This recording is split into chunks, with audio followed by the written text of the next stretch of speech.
What if I told you that your brain is being hijacked every single day and you don't even realize it?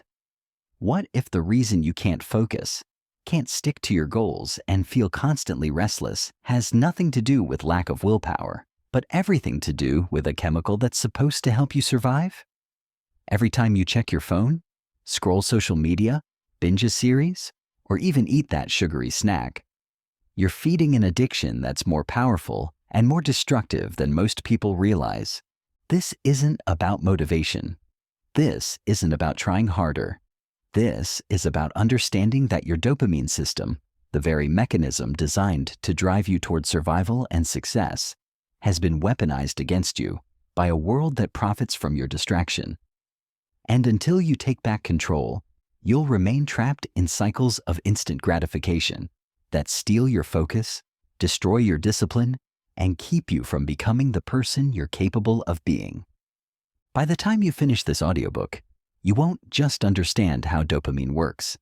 You'll have a complete system for resetting your brain's reward pathways, building genuine motivation, and creating a life where you're driven by purpose instead of being pulled by every digital distraction. But here's the catch. This only works if you're ready to face some uncomfortable truths about how your brain works and willing to do what most people won't. Are you ready to take back control? Then let's begin. Chapter 1. The invisible addiction that's destroying your life. Right now, as you listen to this, your brain is craving its next hit. Not drugs, not alcohol, but something far more accessible and socially acceptable. Dopamine, the same neurotransmitter that drives a cocaine addict to their next fix, is driving you to check your phone, open another tab, reach for another snack, or queue up another video. The difference? Society celebrates your addiction. Think about your last hour. How many times did you check your phone? How many notifications did you receive? How many different apps did you open? If you're like the average person, you checked your phone over 100 times today. That's not a habit. That's compulsive behavior driven by a dopamine system that's been completely hijacked. But here's what's really happening in your brain. Every time you get a like, a message, a new video recommendation, or even anticipate getting one, your brain releases dopamine. This creates a cycle where you're constantly seeking the next hit, the next reward, the next stimulation. Your brain becomes addicted to the search itself, not even the finding. The most successful people in history, from Einstein to Steve Jobs, from Marcus Aurelius to Warren Buffett, all shared one critical trait. They could control their attention. They could sit with discomfort. They could delay gratification. They could think deeply without needing constant stimulation. But in today's world, that ability is being systematically destroyed. Studies show that the average person's attention span has dropped from 12 seconds to 8 seconds in just 2 decades. That's shorter than a goldfish. Your brain is literally being rewired for distraction, and every time you give in to the urge to check your phone or seek instant gratification, you're strengthening those neural pathways. Here's the brutal truth. You're not weak. You're not lazy. You're not lacking discipline. You're fighting against a system designed to capture your attention and a brain that's been hijacked by artificial stimulation. But the people who understand this, who learn to work with their dopamine system instead of against it, they become unstoppable. Think about the last time you tried to focus on something important. How long did you last before your mind wandered? How many times did you feel the urge to check your phone, grab a snack, or do something else? That restlessness, that inability to sit still, that constant need for stimulation, that's dopamine dysregulation. And it's killing your potential. But it gets worse. This constant stimulation doesn't just affect your focus. It affects your motivation. When your brain gets used to easy dopamine hits from scrollings, gaming, or binge watching, it stops being motivated by the harder, more meaningful activities that actually improve your life. Why would your brain want you to study, exercise, or work on your goals when it can get a dopamine hit from watching TikTok videos.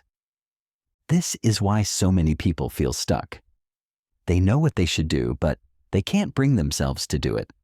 They're not lazy. Their dopamine system is broken.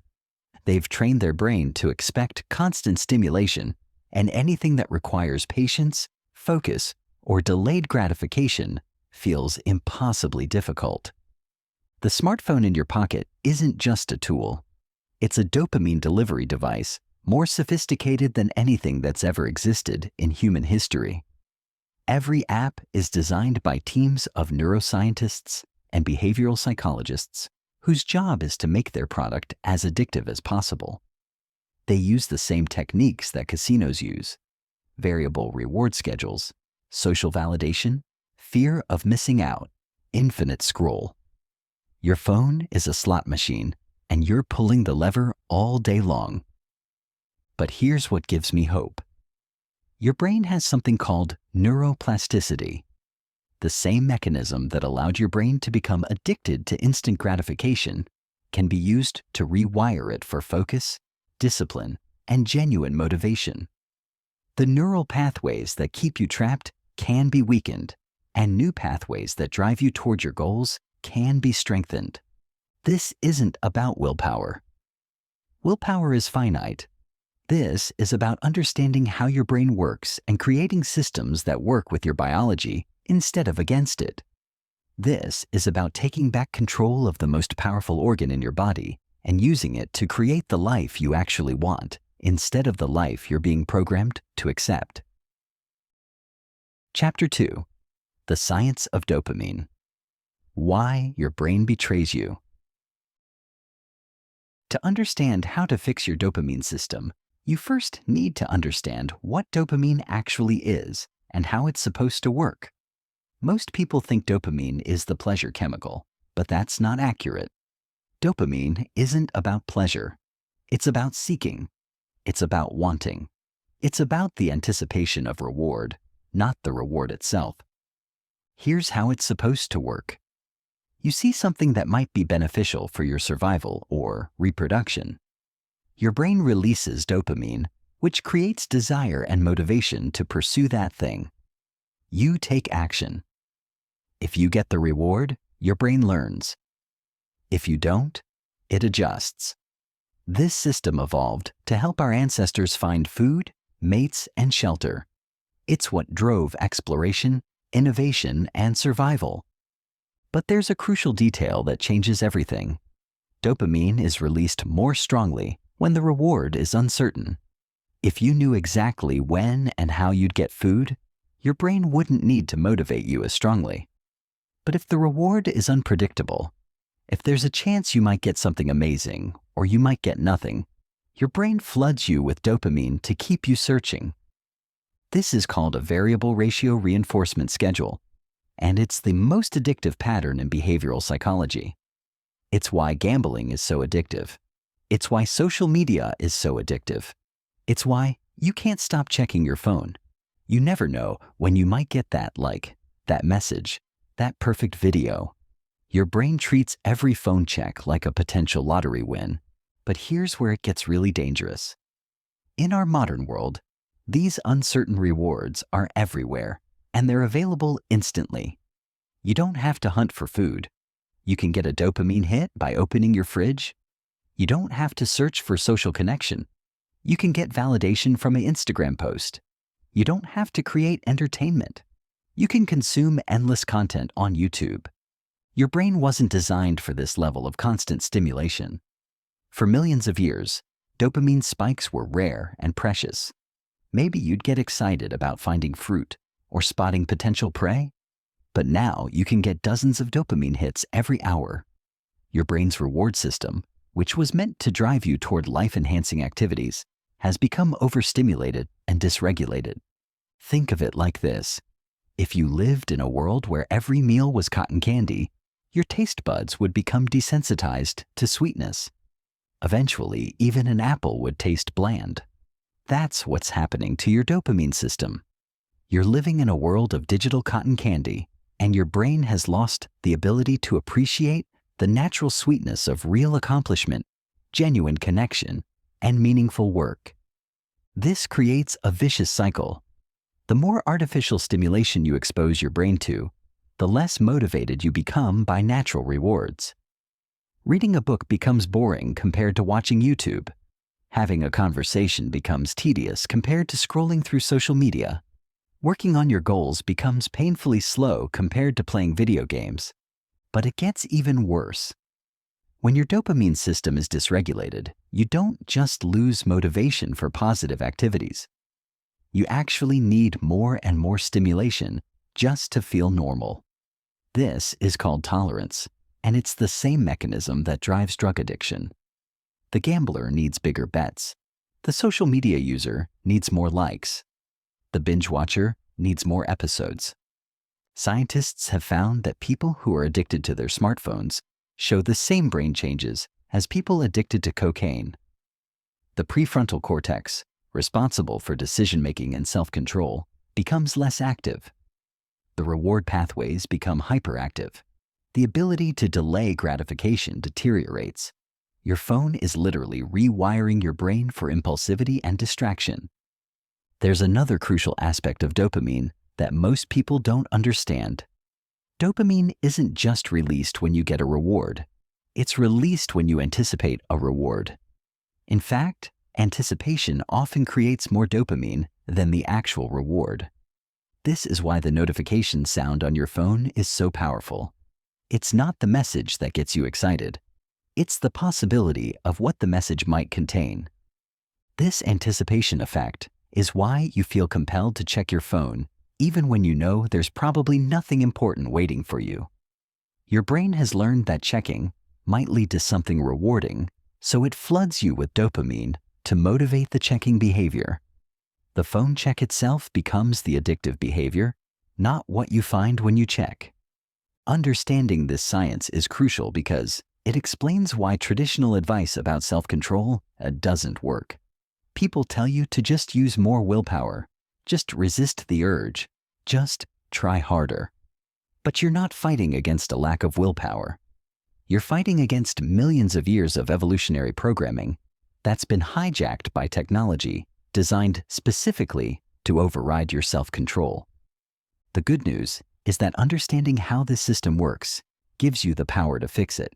Just like your brain learned to crave artificial stimulation, it can learn to crave real accomplishment. Just like your neural pathways were shaped by instant gratification, they can be reshaped by delayed gratification. Your brain's plasticity isn't your enemy.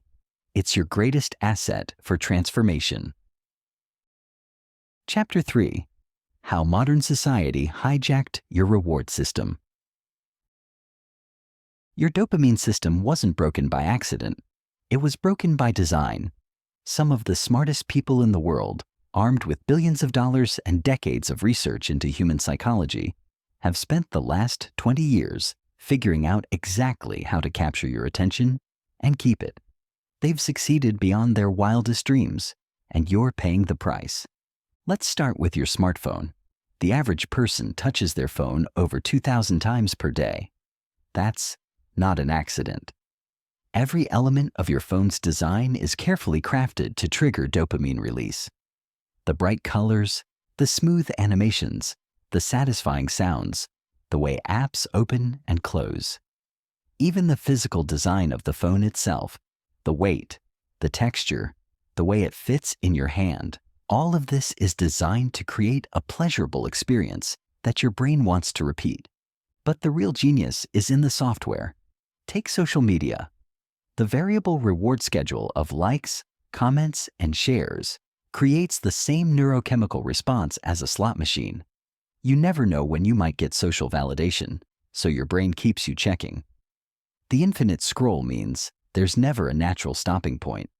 The algorithm learns your preferences and shows you exactly the content most likely to keep you engaged. It's not serving you content you need. It's serving you content you crave. The notification system is perhaps the most insidious feature. Every ping, buzz, or flash trains your brain to interrupt whatever you're doing and check your phone. You might start your day with the intention to focus on something important, but throughout the day, Your phone trains you to switch your attention every few minutes. You're literally being conditioned to have a shorter attention span. But smartphones are just the beginning. Streaming services like Netflix have mastered the art of keeping you watching. The autoplay feature means you never have to make the conscious decision to watch another episode. It just starts, and your brain's default is to keep watching rather than make the effort to stop. The cliffhanger endings, the season-long story arcs, the way they release entire seasons at once, it's all designed to create binge-watching behavior. Video games have taken this even further. Modern games use something called intermittent reinforcement schedules, where rewards come at unpredictable intervals. This creates some of the most addictive behavior patterns known to psychology. Add in social elements, daily challenges, limited time events, and progression systems that never end, and you have a recipe for compulsive playing that can last for hours or even days. Even food companies have gotten in on the action. Processed foods are engineered to hit what scientists call the bliss point, the perfect combination of sugar, salt, and fat that triggers maximum dopamine release. These foods are designed to be irresistible and to leave you wanting more. They're not just satisfying hunger. They're providing a chemical reward that your brain starts to crave. The advertising industry has become incredibly sophisticated at manipulating your dopamine system. They don't just try to convince you that you need their product. They associate their product with dopamine-triggering experiences. Fast cuts, bright colors, attractive people, exciting music, all designed to create positive associations in your brain. They're not selling products. They're selling feelings. Dating apps have gamified human connection. The swipe mechanism mimics the behavior of gambling. You never know if the next swipe will result in a match, so your brain releases dopamine to keep you swiping. The endless stream of potential partners creates a fear of missing out that keeps you searching instead of connecting. The app profits from your loneliness by making connection feel just out of reach. News media has discovered that outrage and fear generate more engagement than balanced reporting, so they've optimized for content that triggers strong emotional responses. This keeps you checking for updates, scrolling for more information, and staying engaged with their platform. They're not informing you. They're stimulating you. E-commerce companies use artificial scarcity, limited time offers, and personalized recommendations to trigger impulse buying. They've made purchasing so frictionless that you can buy something with a single click before your rational mind has time to intervene. They're not selling products. They're selling the dopamine hit of acquisition. Even productivity apps, the tools supposedly designed to help you focus, often include gamification elements that can become addictive. Points, badges, streaks, leaderboards, all designed to make you feel good about using the app rather than actually accomplishing meaningful work. Here's what's particularly insidious about all of this. These companies have access to more data about your behavior than you do. They know exactly when you're most vulnerable to distraction. They know which types of content you're most likely to engage with. They know how to present choices in ways that influence your decisions. They're using sophisticated artificial intelligence to predict and manipulate your behavior in real time. You're not competing against other people for success. You're competing against algorithms designed specifically to distract you. While you're trying to focus on your goals, billion-dollar companies are using cutting-edge technology to pull your attention away from those goals. It's not a fair fight, and most people don't even realize they're in it. This is why individual willpower isn't enough. You're not just fighting your own impulses. You're fighting against the most sophisticated persuasion technology ever created. But understanding that this manipulation exists is the first step to defending against it. Once you see the matrix, you can't unsee it. Once you understand how your attention is being harvested, you can start to take it back. The solution isn't to become a hermit or abandon all technology. The solution is to become conscious of how these systems work and to design your environment in ways that support your goals instead of undermining them. You need to stop being a passive consumer of designed experiences and start being an active architect of your own attention. Chapter 4: The Hidden Cost of Dopamine Addiction. You might be thinking that this sounds dramatic. Addiction is a strong word. Maybe you check your phone a lot. Maybe you watch too much Netflix. Maybe you spend too much time on social media. But it's not like you're a drug addict, right? Here's the uncomfortable truth. The behavioral patterns, the brain changes, and the life consequences of dopamine dysregulation are remarkably similar to traditional addiction. The only difference is that society has normalized your drug. Let's start with the most obvious cost: your ability to focus. Deep work, the kind of focused, distraction-free cognitive effort that produces real value, has become almost extinct. Most people can't sit still for 20 minutes without reaching for their phone. They can't read a book without checking social media. They can't have a conversation without feeling the urge to multitask. This isn't laziness. This is neurological damage. When your brain is constantly switching between tasks, constantly responding to interruptions, constantly seeking stimulation, it loses the ability to sustain attention on difficult or important work. The neural pathways responsible for deep focus weaken from lack of use. Meanwhile, the pathways responsible for task switching and distraction seeking become stronger. You're literally rewiring your brain for mediocrity. This has massive career implications. In an economy where the ability to quickly learn complex skills and produce valuable work is everything, people who can't focus are at a severe disadvantage. While they're checking email every 5 minutes and scrolling through social media during breaks, others are developing deep expertise, creating valuable work, and building successful careers. The gap between the focused and the distracted widens every day. But the cost goes far beyond career success.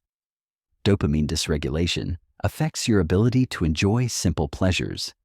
When your brain is accustomed to the high-intensity stimulation of video games, social media, and binge-watching, normal life starts to feel boring. A conversation with a friend can't compete with the excitement of a Netflix series. A walk in nature can't compete with the stimulation of scrolling through Instagram. A good book can't compete with the instant gratification of YouTube videos. This creates a condition that psychologists call anhedonia, the inability to feel pleasure from activities that used to be enjoyable. People who suffer from severe dopamine dysregulation often report feeling numb, empty, or constantly bored. They need increasingly intense stimulation just to feel normal. They lose the ability to appreciate the subtle pleasures that make life worth living. Your relationships suffer tremendously. When you're constantly distracted by your phone, you're not fully present with the people around you. You might be physically there, but mentally, you're somewhere else. This creates shallow connections and prevents the deep bonding that comes from undivided attention. People can sense when you're not really listening, when you're just waiting for your turn to check your phone. Moreover, the dopamine hits from social media can start to feel more rewarding than real social interaction. Why have a deep conversation when you can get instant validation from posting a photo? Why invest in building real relationships when you can get social stimulation from scrolling through other people's lives? Many people are becoming more connected online and more isolated offline. Your physical health takes a massive hit. The sedentary behavior that comes with excessive screen time contributes to obesity, cardiovascular disease, and countless other health problems. The blue light from screens disrupts your sleep patterns, which affects everything from immune function to mental health. The constant stimulation keeps your nervous system in a state of arousal, leading to chronic stress and anxiety. But perhaps the most devastating cost is what happens to your goals and dreams. When your brain is addicted to instant gratification, long-term goals become almost impossible to pursue. Why would you spend years learning a skill when you can get immediate entertainment from a video game? Why would you save money for the future when you can get instant satisfaction from online shopping? Why would you exercise today when you can feel good right now by binge watching a series? Dopamine dysregulation makes you present biased. You consistently choose immediate rewards over delayed benefits, even when you know the delayed benefits are much more valuable. This isn't a character flaw.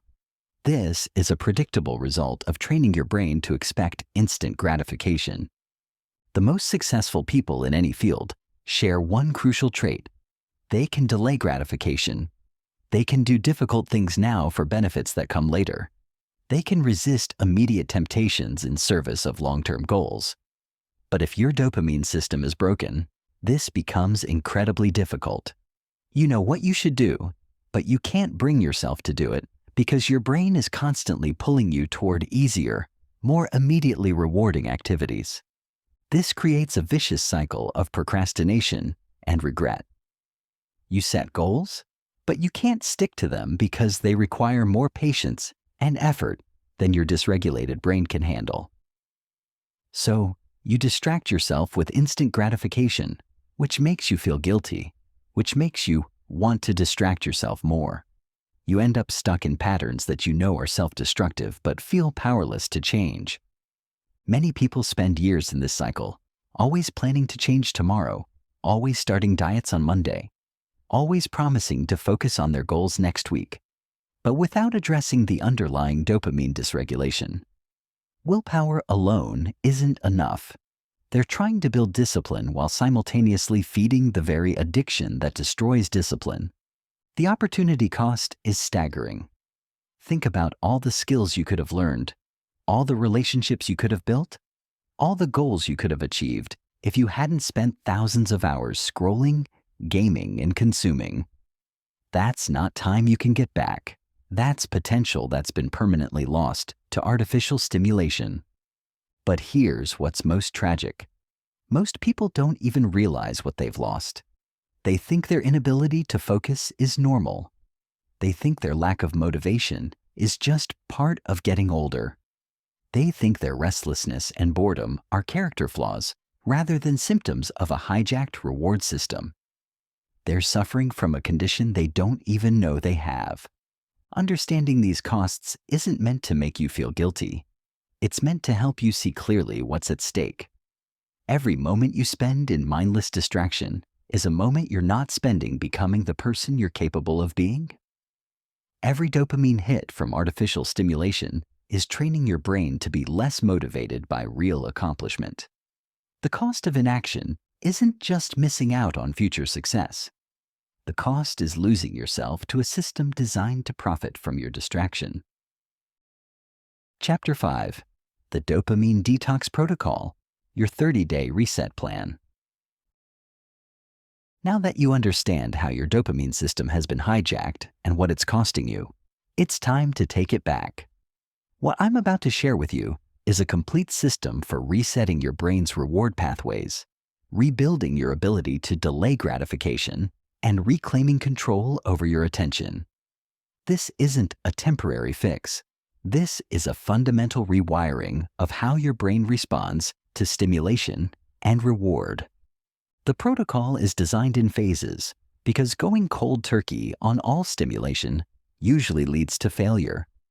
Your brain needs time to adjust, and you need to build new habits gradually.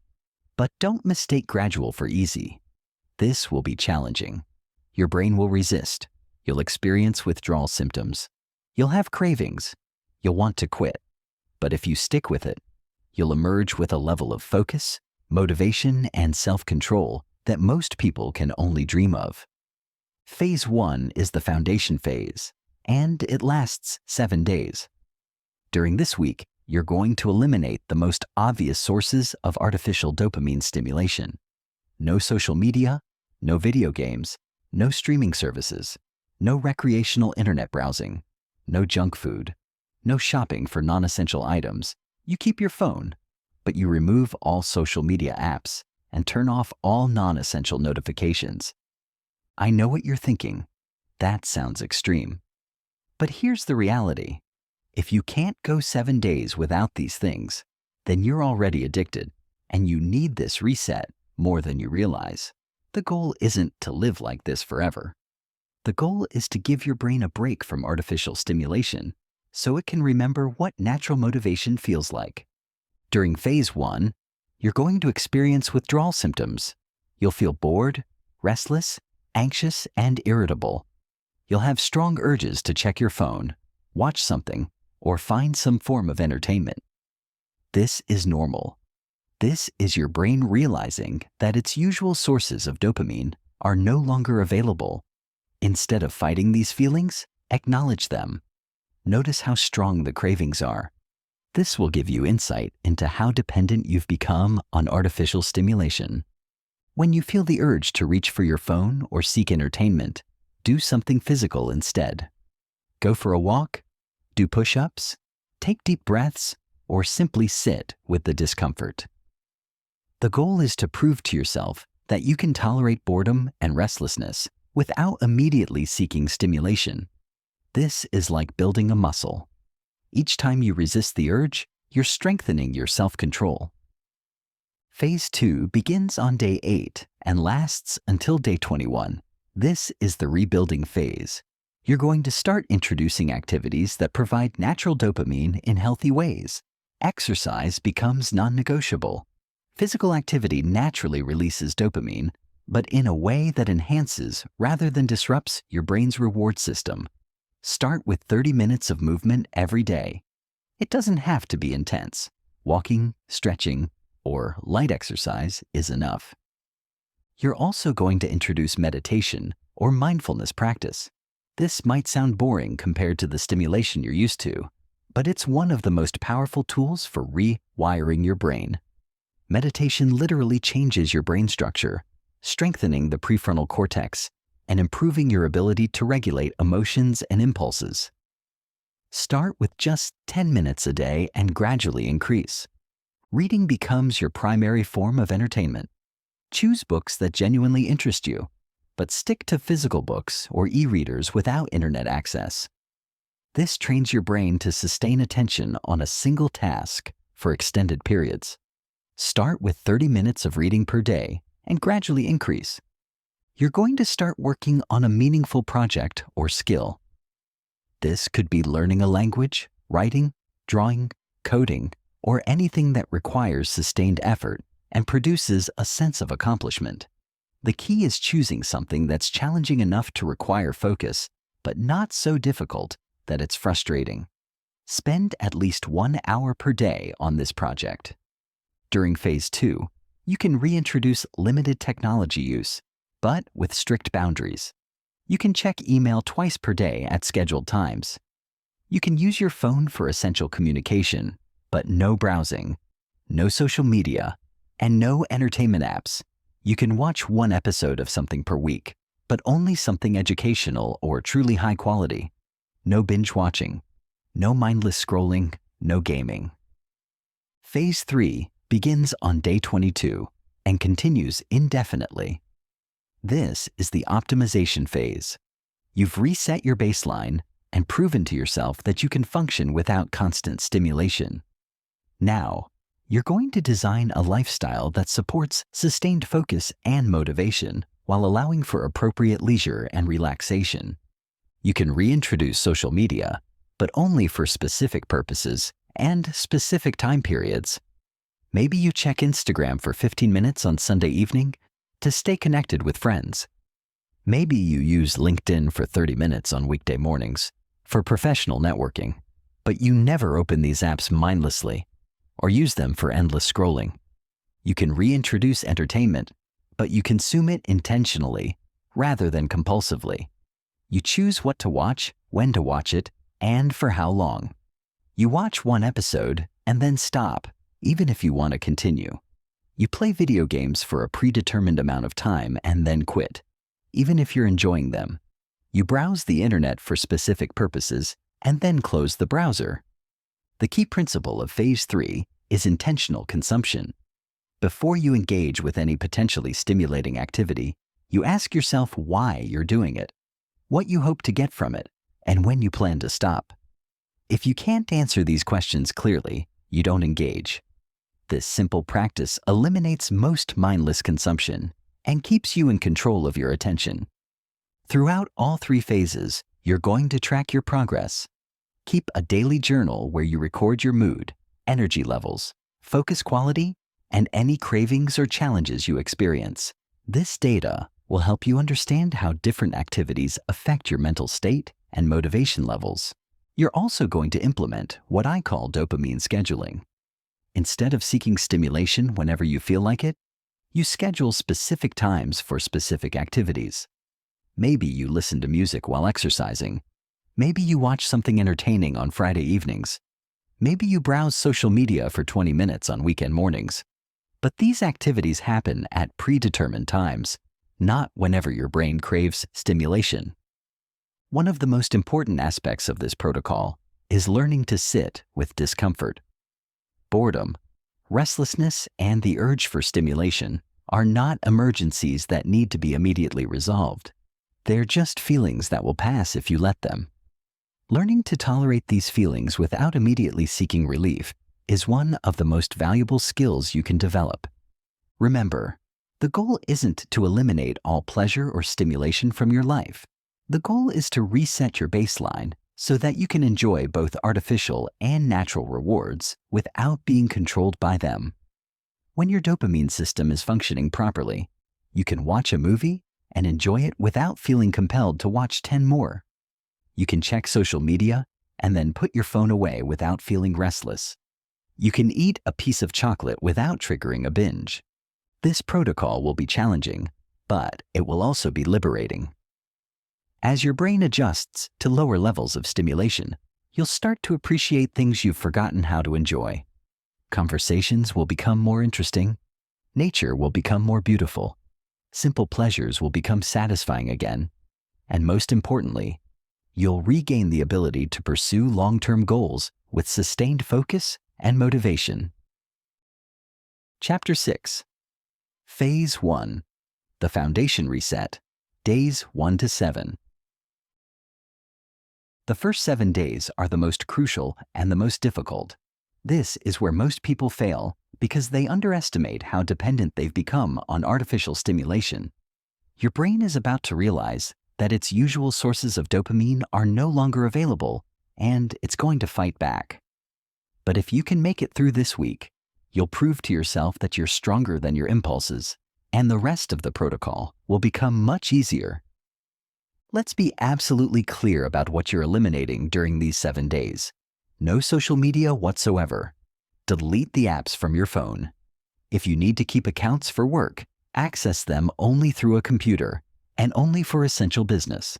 No video games, no streaming services, no YouTube, unless it's directly related to work or education. No recreational internet browsing. No online shopping. No news websites unless absolutely necessary for your job. No junk food or processed snacks. Stick to whole foods, meals you prepare yourself, and water as your primary beverage. No alcohol, as it disrupts your brain's ability to regulate dopamine naturally. No gambling or any other obviously addictive behaviors. If you smoke or vape, this is an excellent time to quit. Though, if you're not ready for that challenge, focus on the digital detox first. Transform your phone from an entertainment device into a tool. Remove all games, social media apps, news apps, and entertainment apps. Keep only essential functions like calling, texting, maps, camera, and any apps you absolutely need for work. Turn off all notifications except for calls and texts from important contacts. Put your phone in a drawer when you're working or trying to focus. The physical environment matters enormously during this phase. Remove tempting items from your immediate environment. Put your TV remote in a drawer. Log out of all entertainment websites on your computer. If you have gaming consoles, unplug them and put them away. Make accessing these distractions require conscious effort rather than automatic behavior. Now, let's talk about what you're going to experience. Day 1 might feel exciting because you're motivated and committed to change. Day 2 and 3 are when the real challenge begins. You'll feel bored in a way you haven't experienced in years. This isn't the mild boredom of having nothing to do. This is the profound restlessness that comes from your brain desperately seeking its usual sources of stimulation. You'll experience what I call phantom vibrations, where you think your phone is buzzing, even when it's not. You'll reach for your phone dozens of times out of pure habit. You'll open your computer and instinctively try to navigate to websites that you can't access. These behaviors are so automatic that you'll do them without thinking, which will show you just how ingrained these patterns have become. Your mood will fluctuate dramatically. You might feel anxious, irritable, or even mildly depressed. This is your brain's way of trying to motivate you to seek stimulation. Don't interpret these feelings as signs that something is wrong. They are signs that something is right. Your brain is beginning to reset its expectations for stimulation. You'll have intense cravings for the activities you've eliminated. The urge to check social media might feel almost overwhelming. You might find yourself fantasizing about binge-watching a series or playing a video game. These cravings will come in waves, building to a peak and then subsiding. Understanding this pattern helps you ride them out without giving in. Sleep might be disrupted initially, especially if you're used to using screens before bed. Your brain might feel overactive when it's time to sleep because it's not getting its usual evening dose of stimulation. This is temporary, but you can help by implementing a strict evening routine that doesn't involve screens for at least 2 hours before bed. So what do you do with all this time and restless energy? First, embrace the boredom. Sit with it. Don't immediately try to fill every moment with activity. Let yourself experience what it feels like to have an unstimulated mind. This might be uncomfortable, but it's necessary for reset. When the restlessness becomes too intense, channel it into physical activity. Go for walks, do bodyweight exercises, clean your living space, organize your belongings. Physical movement helps your brain process the withdrawal symptoms and provides a natural source of dopamine that won't disrupt your reset. Start a journal during this phase. Write about what you're experiencing, what you're feeling, what you're learning about your relationship with stimulation. This serves multiple purposes. It gives you something to do with your hands and mind. It helps you process the experience, and it creates a record that you can look back on later. Reconnect with neglected relationships. Call friends or family members you haven't spoken with in a while. Have face-to-face conversations without the distraction of devices. You might be surprised to discover how much more engaging these interactions become when you're not competing with the stimulation of screens. Rediscover simple pleasures that don't involve technology. Take baths, cook meals from scratch, listen to music while doing nothing else. Sit outside and observe nature. These activities might feel boring at first because your brain is used to more intense stimulation, but give them time. As your baseline resets, you'll start to appreciate their subtle pleasures. Read physical books. This is crucial because reading trains your brain to sustain attention on a single task for extended periods. Start with books that genuinely interest you. If you haven't read for pleasure in years, you might find it difficult to concentrate at first. That's normal. Start with shorter sessions and gradually increase. Use this time to plan and prepare for the rest of the protocol. Research healthy recipes you want to try. Plan exercise routines you want to implement. Choose skills you want to learn or projects you want to work on. This gives you something productive to focus on and helps you envision what your life could look like with better control over your attention. The most important mindset during this phase is curiosity rather than resistance. Instead of fighting the uncomfortable feelings, observe them with interest. Notice how strong the cravings are. Notice how often you automatically reach for stimulation. Notice how your brain tries to convince you that you need entertainment or social media. This observation helps you understand your patterns without being controlled by them. By day 6 or 7, you should start to notice some changes. The intense cravings begin to subside. You might have moments of feeling surprisingly calm or focused. You might enjoy a conversation or a meal more than you have in months. These are signs that your brain is beginning to reset its expectations for stimulation. Don't celebrate by immediately reintroducing the activities you've eliminated. The temptation will be strong, especially if you're feeling better. But phase 1 is just the beginning. Your brain has started to reset, but it's not fully rewired yet. If you go back to old patterns now, you'll undo the progress you've made and have to start over. Instead, use the confidence from completing phase 1 to fuel your motivation for phase 2. You've proven that you can survive without constant stimulation. You've shown yourself that you're stronger than your impulses. Now it's time to build something better in place of what you've removed. Chapter 7. Phase 2. Rebuilding Natural Reward Systems. Days 8 to 21. You've made it through the hardest part. Your brain has started to adjust to lower levels of stimulation, and you've proven to yourself that you can function without constant entertainment and distraction. Now comes the exciting part. You're going to rebuild your reward system using activities that enhance rather than hijack your brain's natural dopamine production. This phase is about creating new neural pathways that will serve you for the rest of your life. The key principle of phase 2 is replacement, not restriction. Instead of just avoiding harmful activities, you're going to actively engage in beneficial ones. Your brain needs stimulation and reward, but you're going to give it the kind that makes you stronger rather than weaker, more focused rather than more distracted, more motivated rather than more passive. Exercise becomes your first and most important source of healthy dopamine. Physical activity triggers the release of multiple neurotransmitters, including dopamine, endorphins, and norepinephrine. But unlike artificial stimulation, exercise creates lasting improvements in your brain's structure and function. It increases BDNF, brain-derived neurotrophic factor, which helps grow new neurons and strengthens neural connections. Your exercise routine doesn't need to be extreme, but it needs to be consistent. Commit to 30 minutes of movement every single day. This could be walking, jogging, swimming, cycling, body weight exercises, or any activity that gets your heart rate up and makes you sweat.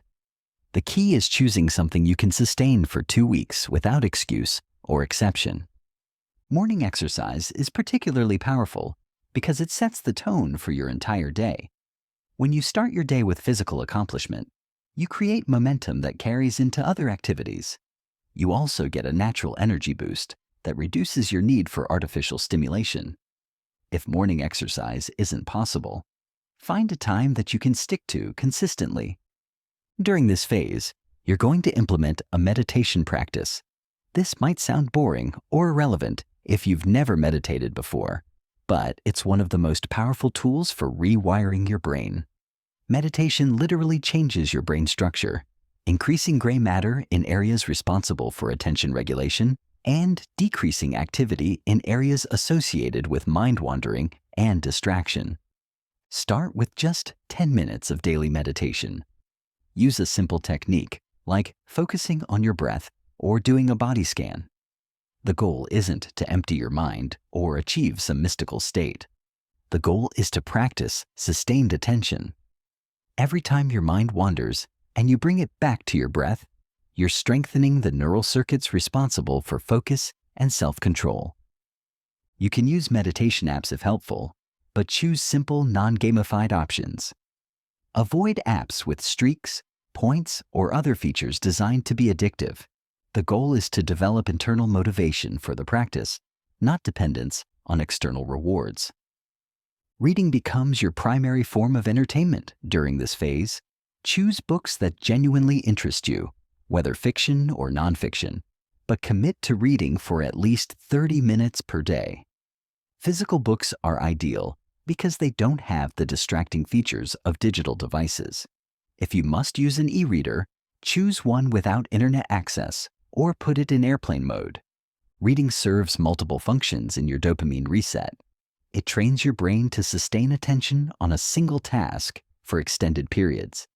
It provides intellectual stimulation without the hyperactive pace of digital media. It allows you to go deep on subjects rather than skimming surfaces, and it gives you something engaging to do during times when you might otherwise reach for your phone. If you haven't read regularly in years, you might find it difficult to concentrate at first. This is normal and temporary. Start with books that are engaging and not too challenging. As your attention span improves, you can tackle more complex material.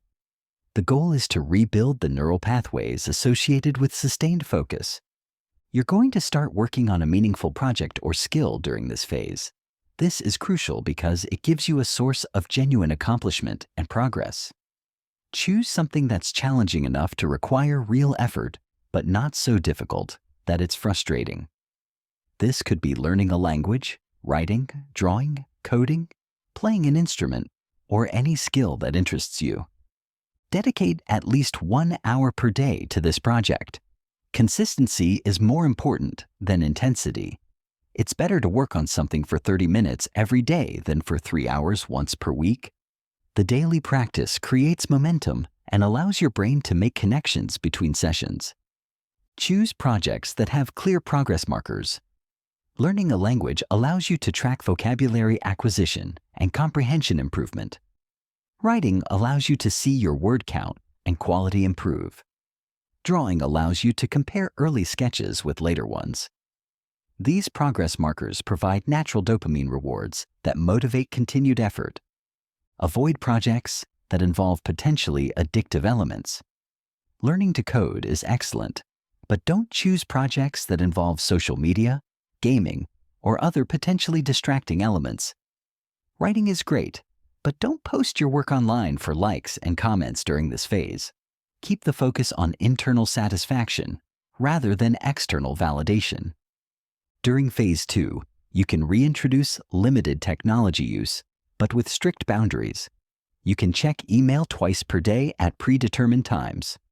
You can use your phone for essential communication and practical purposes like navigation or weather.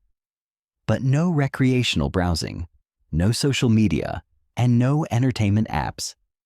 If you absolutely must use social media for work, do so only on a computer and only for specific business purposes. Set a timer and stick to it. Never browse aimlessly or get pulled into the endless scroll. Have a specific purpose, accomplish it, and then close the application. You can watch one piece of quality entertainment per week during this phase. This could be a documentary, a high-quality film, or an episode of an educational series. But no binge watching, no mindless channel surfing, and nothing purely designed for escapism. Choose content that educates, inspires, or enriches your perspective. Sleep becomes a crucial part of your routine during this phase. Poor sleep disrupts dopamine regulation and makes it much harder to resist cravings for instant gratification. Establish a consistent sleep schedule, going to bed and waking up at the same time every day. Create an evening routine that doesn't involve screens for at least 2 hours before sleep. Your bedroom should be a technology-free zone. Charge your phone in another room. Use an analog alarm clock instead of your phone. Keep your bedroom cool, dark, and quiet. If you've been using screens before bed for years, it might take time to adjust to falling asleep without digital stimulation, but this is essential for proper dopamine regulation. Nutrition plays a significant role in dopamine production and regulation. Focus on whole foods, particularly those rich in tyrosine, the amino acid that your brain uses to make dopamine. These include fish, chicken, eggs, dairy products, almonds, and bananas. Avoid processed foods, excessive sugar, and artificial stimulants like energy drinks. Meal preparation becomes an important practice during this phase. Cooking your own meals requires planning, patience, and attention to detail. It's a form of delayed gratification that produces both nutritional and psychological benefits. The process of preparing food can be meditative, and the accomplishment of creating something nourishing provides natural satisfaction. Social connections become more important during this phase as you reduce your reliance on digital interaction. Schedule face-to-face meetings with friends and family. Have phone conversations instead of text exchanges. Engage in activities that require collaboration or shared focus. These real-world social interactions provide the kind of dopamine reward that strengthens rather than weakens your brain's reward system. By the end of Phase 2, you should notice significant changes in your baseline mood and motivation. Activities that seemed boring before should start to feel more engaging. Your ability to focus on challenging tasks should improve noticeably. You should feel more satisfied by simple pleasures and less dependent on artificial stimulation. The key to success in this phase is consistency rather than perfection. You don't need to execute every element flawlessly. You just need to show up every day and do the work. Some days will be harder than others, but the cumulative effect of consistent healthy behaviors will create lasting changes in your brain structure and function. Chapter 8. Phase 3. Designing your optimal dopamine environment, days 22 plus. You've successfully reset your dopamine baseline and proven that you can find satisfaction in natural rewards. Now comes the most important phase, designing a sustainable lifestyle that maintains your progress while allowing for appropriate pleasure and relaxation. This isn't about living like a monk forever. It's about becoming the architect of your own attention and the curator of your own stimulation. The key principle of Phase 3 is intentional consumption.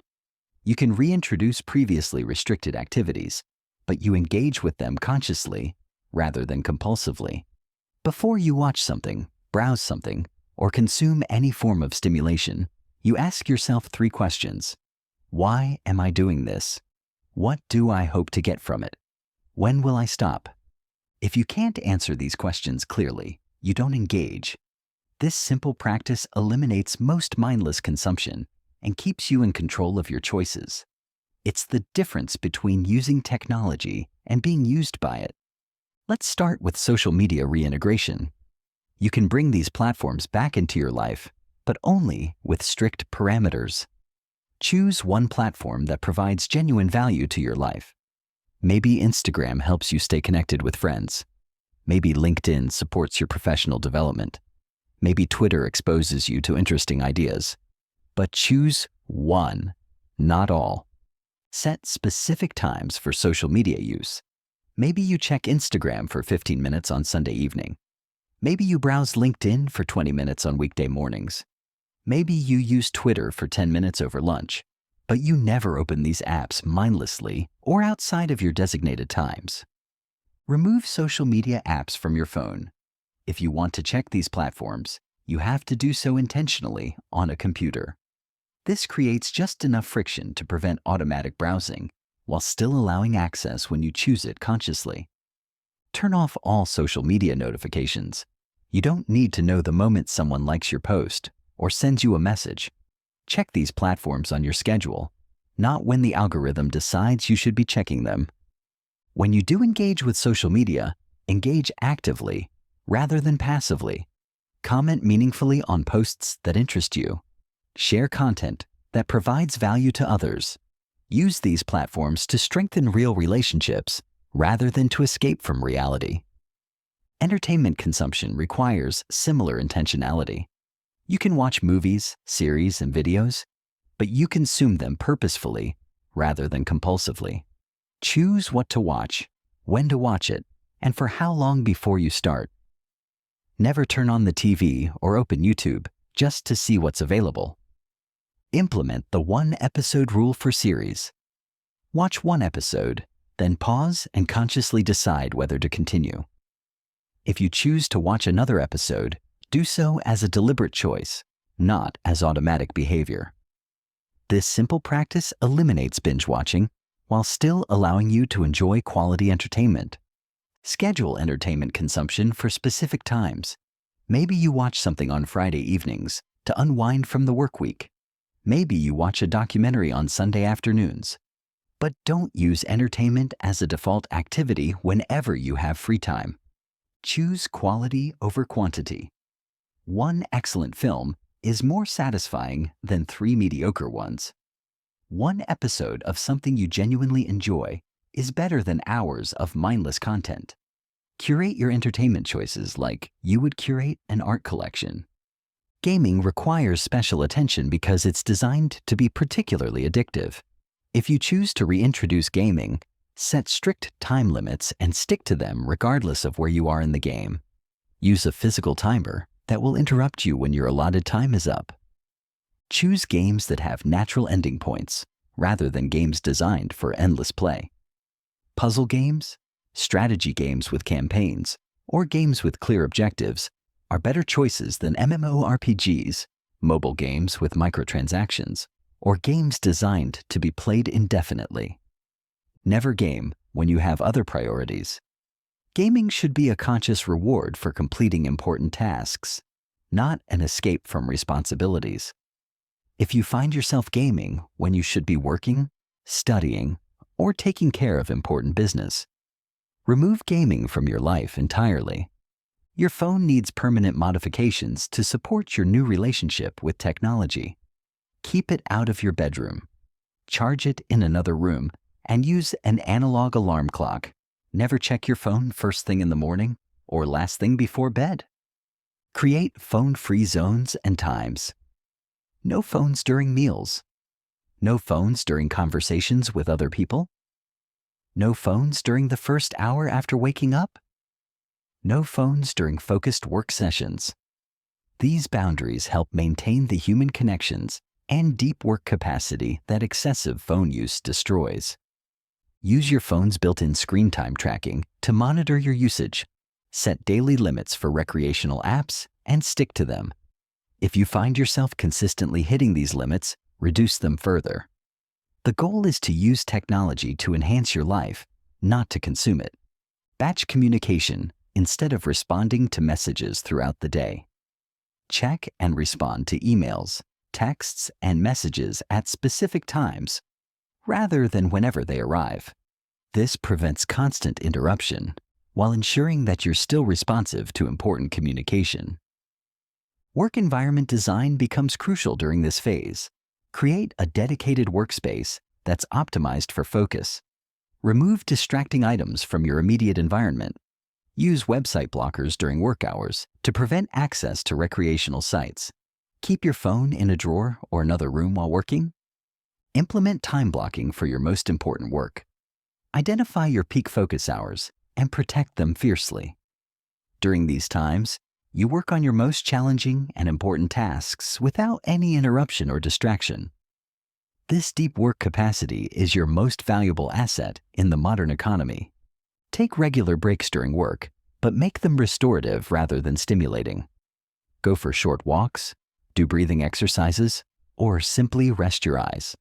Avoid using breaks to check social media or consume other stimulating content, as this makes it harder to return to focused work.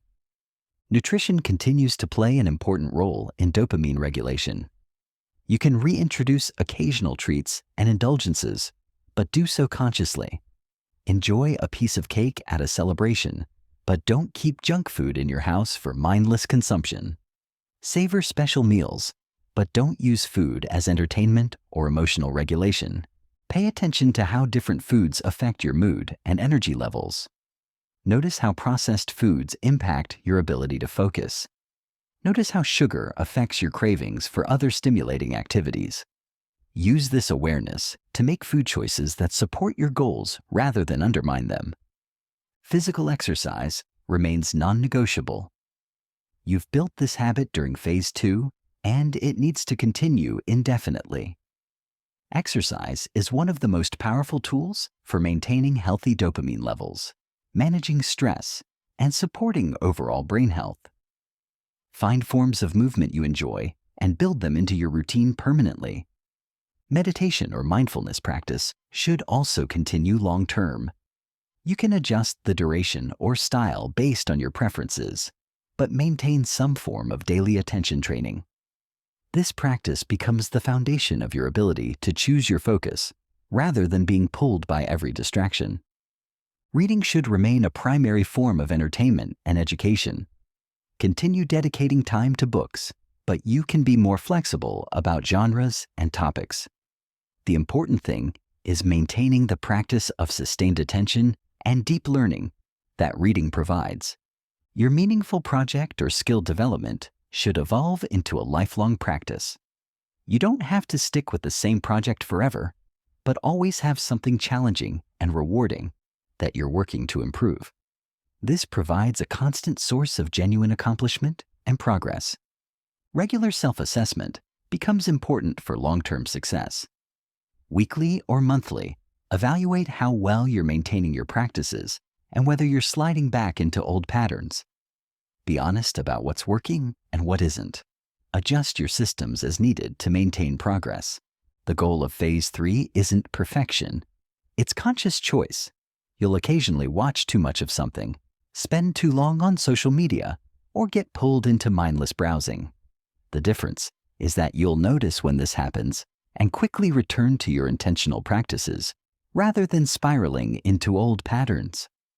Remember that your environment will constantly try to pull you back toward excessive stimulation. New platforms will emerge, new games will be released, new forms of entertainment will be designed to capture your attention. Your defense against this is not willpower, but systems. Good systems make good choices automatic and bad choices difficult. The ultimate measure of success in this phase is not how perfectly you avoid all artificial stimulation, but how consciously you choose your stimulation. When you can enjoy entertainment without being controlled by it, use social media without being addicted to it, and consume content without being consumed by it, you've achieved true freedom in the digital age. Chapter 9. Building Unshakable Focus in a Distracted World. Focus has become the ultimate competitive advantage in the modern world.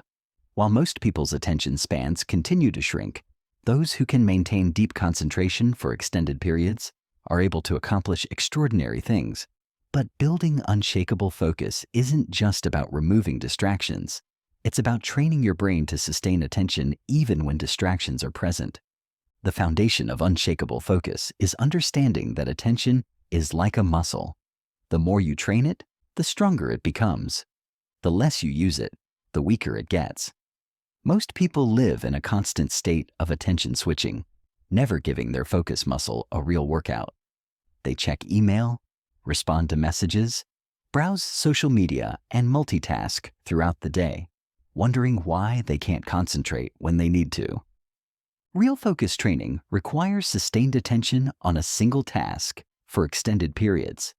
This is becoming increasingly rare in our hyper-connected world, which is why it's becoming increasingly valuable. When you can focus deeply while others are distracted, you can learn faster, produce better work, and solve complex problems that others can't even attempt. The first principle of focus building is starting with short sessions and gradually increasing duration. If you can only focus for 10 minutes without distraction, don't try to immediately jump to hour-long sessions. Start with 15-minute focused work blocks, then 20, then 30, gradually building your capacity over weeks and months. Use a timer for your focus sessions. When you start a focus block, set a timer and commit to working on a single task until it goes off. During this time, you don't check your phone, respond to messages, or switch to other tasks. If your mind wanders, notice it and gently bring your attention back to the task. This is exactly like meditation, except you're meditating on productive work. Choose your focus tasks carefully. Start with activities that are engaging enough to hold your attention, but not so easy that your mind wanders or so difficult that you become frustrated. As your focus capacity improves, you can tackle more challenging tasks for longer periods. Environment design is crucial for focus development. Create a dedicated workspace that's optimized for concentration. Remove visual distractions from your field of view. Use noise-canceling headphones or white noise to minimize auditory distractions. Keep only the materials you need for your current task within reach. Your phone is the biggest threat to sustained focus. During focus sessions, your phone should be in another room, not just on silent. The mere presence of your phone, even when it's turned off, can reduce your cognitive performance. Your brain knows it's there, and part of your attention is always monitoring it for potential stimulation. Batch similar tasks together to minimize attention switching. Instead of responding to emails throughout the day, check and respond to all emails twice per day. Instead of taking phone calls whenever they come in, schedule specific times for calls. Every time you switch between different types of tasks, you lose focus and need time to regain full concentration. Learn to recognize and resist the urge to multitask. True multitasking is impossible for the human brain. What people call multitasking is actually rapid task switching, and it's one of the most effective ways to destroy your focus capacity. When you feel the urge to switch tasks, pause and consciously choose to continue with your current task instead. Implement the 2-minute rule for distractions. When something pops into your mind during a focus session, don't immediately act on it. If it can be done in less than 2 minutes, write it down to handle later. If it takes longer than 2 minutes, schedule time for it after your focus session. This prevents interesting thoughts from derailing your concentration while ensuring that important items aren't forgotten. Practice attention restoration between focus sessions. Just as your muscles need rest between workouts, your attention needs restoration between intense focus periods. Take short breaks that are truly restorative rather than stimulating. Go for a walk, do breathing exercises, or simply rest your eyes. Avoid using break time to check social media or consume other stimulating content. Physical factors significantly impact your ability to focus. Stay properly hydrated, as even mild dehydration can impair cognitive performance. Maintain stable blood sugar levels by eating regular balanced meals. Get adequate sleep, as sleep deprivation makes sustained attention nearly impossible. Exercise regularly, as physical fitness directly correlates with mental focus capacity. Learn to work with your natural focus rhythms. Most people have certain times of day when they're naturally more alert and focused. Identify your peak focus hours and protect them for your most important work. Schedule routine tasks and meetings during your naturally lower energy periods. Develop meta-attention, the ability to notice when your attention has wandered and bring it back to your chosen focus. This is perhaps the most important focus skill you can develop. The sooner you notice that your mind has drifted, the less time you lose to distraction. Practice observing your own thinking patterns and gently redirecting your attention when it strays. Use progressive focus challenges to build your concentration capacity. Start with 25-minute focused work sessions with 5-minute breaks. Gradually increase the work periods and decrease the break frequency. Advanced practitioners can sustain focus for several hours with minimal breaks, but this level of concentration takes months or years to develop. Create accountability systems for your focus practice. Track your daily focus minutes in a journal or app. Share your focus goals with someone who can help hold you accountable. Join or create a group of people who are also working to improve their focus capacity. External accountability can help you stick with focus training even when motivation is low. Learn to distinguish between different types of focus challenges. Sometimes difficulty concentrating is due to the task being inappropriate for your current mental state. Sometimes it's due to environmental distractions. Sometimes it's due to internal mental chatter or emotional states. Identifying the type of focus challenge helps you choose the appropriate solution. Practice single tasking in all areas of your life, not just work. When you eat, just eat. When you walk, just walk. When you have a conversation, just have a conversation. This general practice of sustained attention strengthens your focus muscle and makes it easier to concentrate when you need to. Understand that building focus is a long-term project.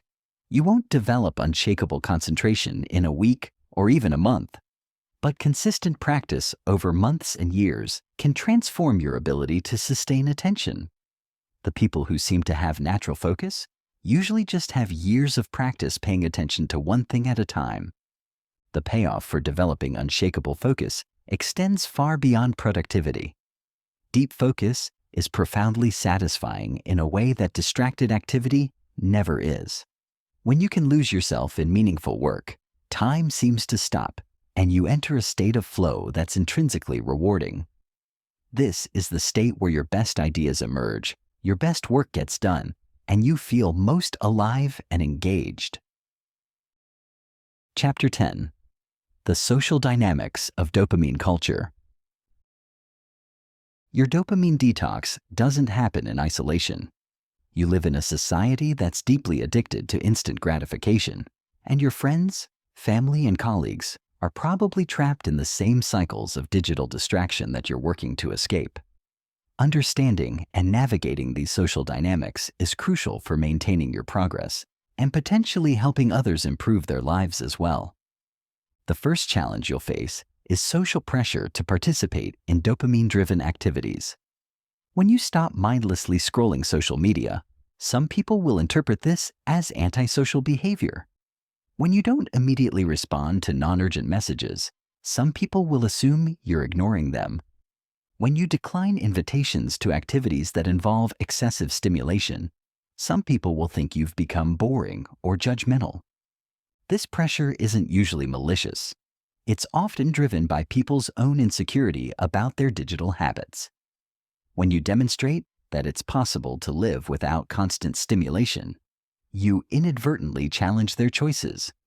Your behavior forces them to confront their own relationship with technology, which can make them uncomfortable.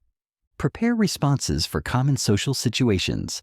When people ask why you're not on social media, you can simply say you're taking a break to focus on other priorities.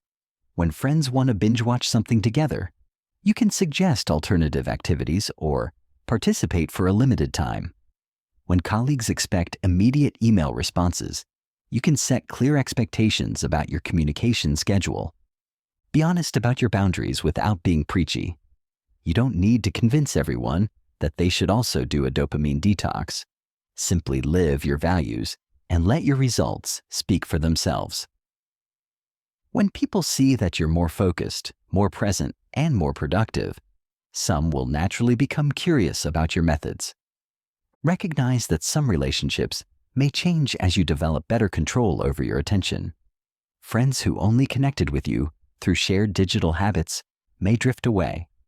Colleagues who bond over complaining about social media drama may find you less relatable. This isn't necessarily a bad thing. You're making space for deeper, more meaningful connections. Seek out and cultivate relationships with people who share your values around intentional living. Look for friends who prefer face-to-face conversations over texting, who choose activities based on genuine interest rather than social media potential, who can be present during shared experiences without constantly documenting them. Family dynamics can be particularly challenging. If your family members are heavy technology users, your changed behavior might create tension during gatherings. Instead of criticizing their habits, model better behavior. Put your phone away during family meals. Engage fully in conversations. Suggest activities that don't involve screens. Be patient with family members who don't understand your choices. Older family members might not comprehend why you need to limit technology use. Younger family members might see your boundaries as outdated or restrictive. Focus on being present and engaged when you're with them, and let your example gradually influence their behavior. Consider the impact of your changes on romantic relationships. If your partner is accustomed to constant digital communication or shared screen time activities, your new boundaries might initially feel like rejection.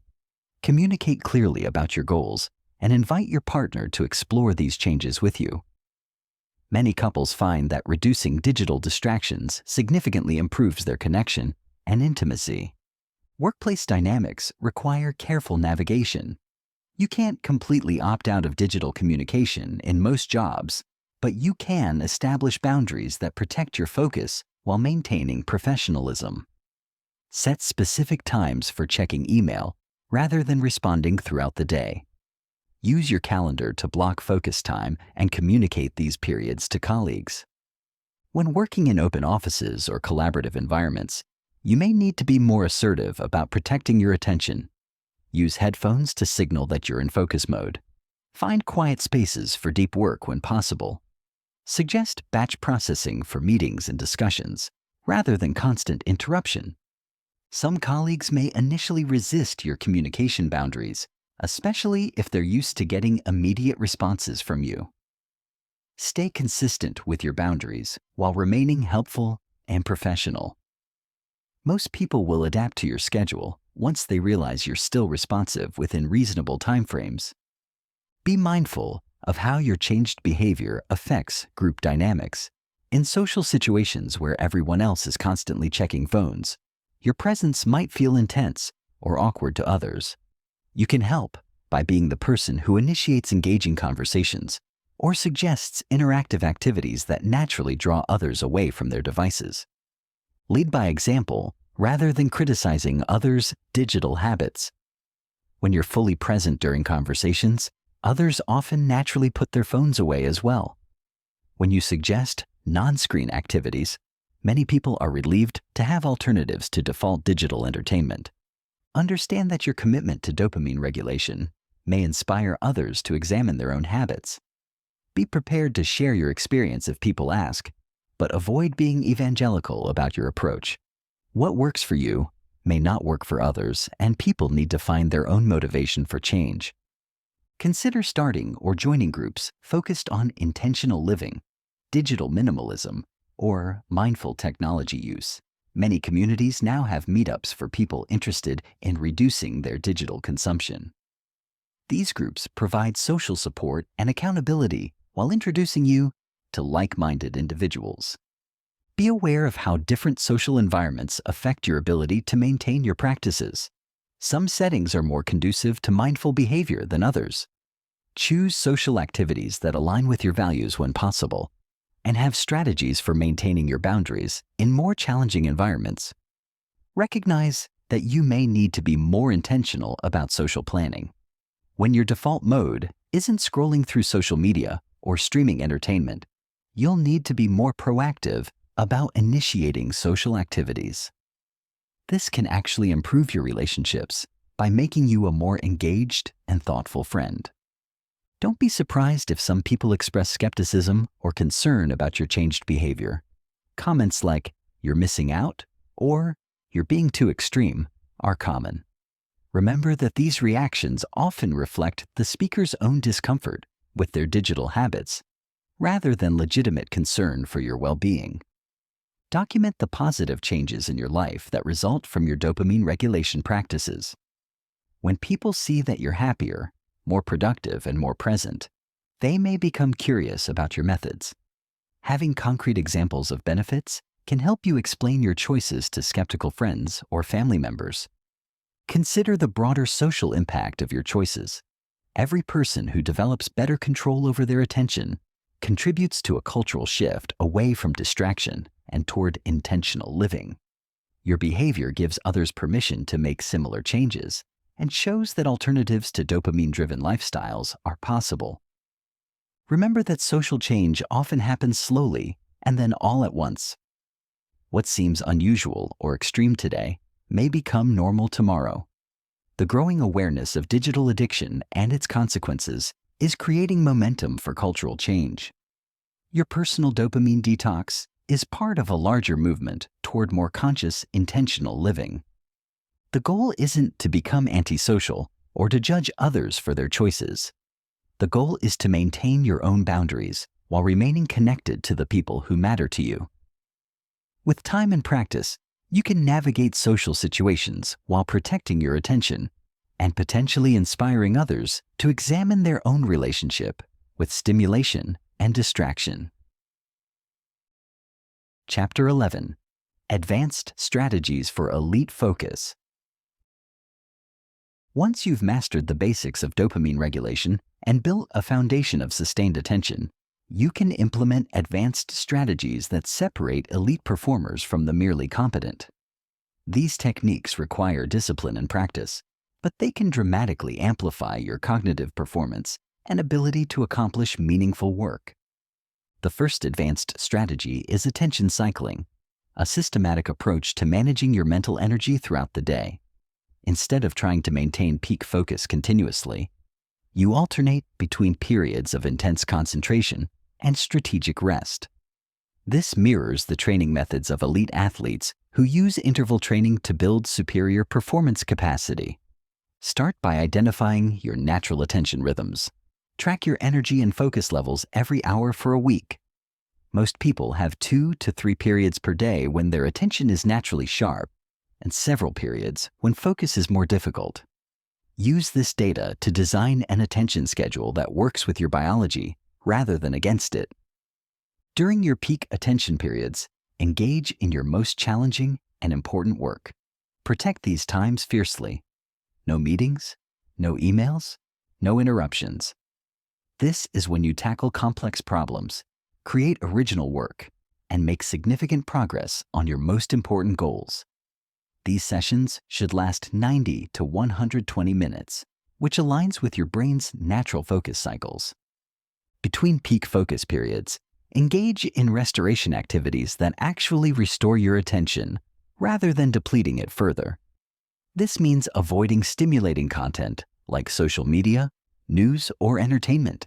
Instead, take walks in nature, practice meditation, do light physical exercise, or engage in manual tasks that don't require intense concentration. Implement strategic cognitive loading, a technique where you deliberately challenge your attention capacity to build greater focus strength. This is like progressive overload in physical training. Start with focus sessions that are just beyond your comfort zone and gradually increase the difficulty over time. One way to implement cognitive loading is to work on increasingly complex tasks for the same duration. Another approach is to maintain the same task complexity, but extend the duration.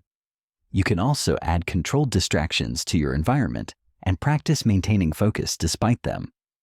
The key is gradual progression that challenges but doesn't overwhelm your attention capacity.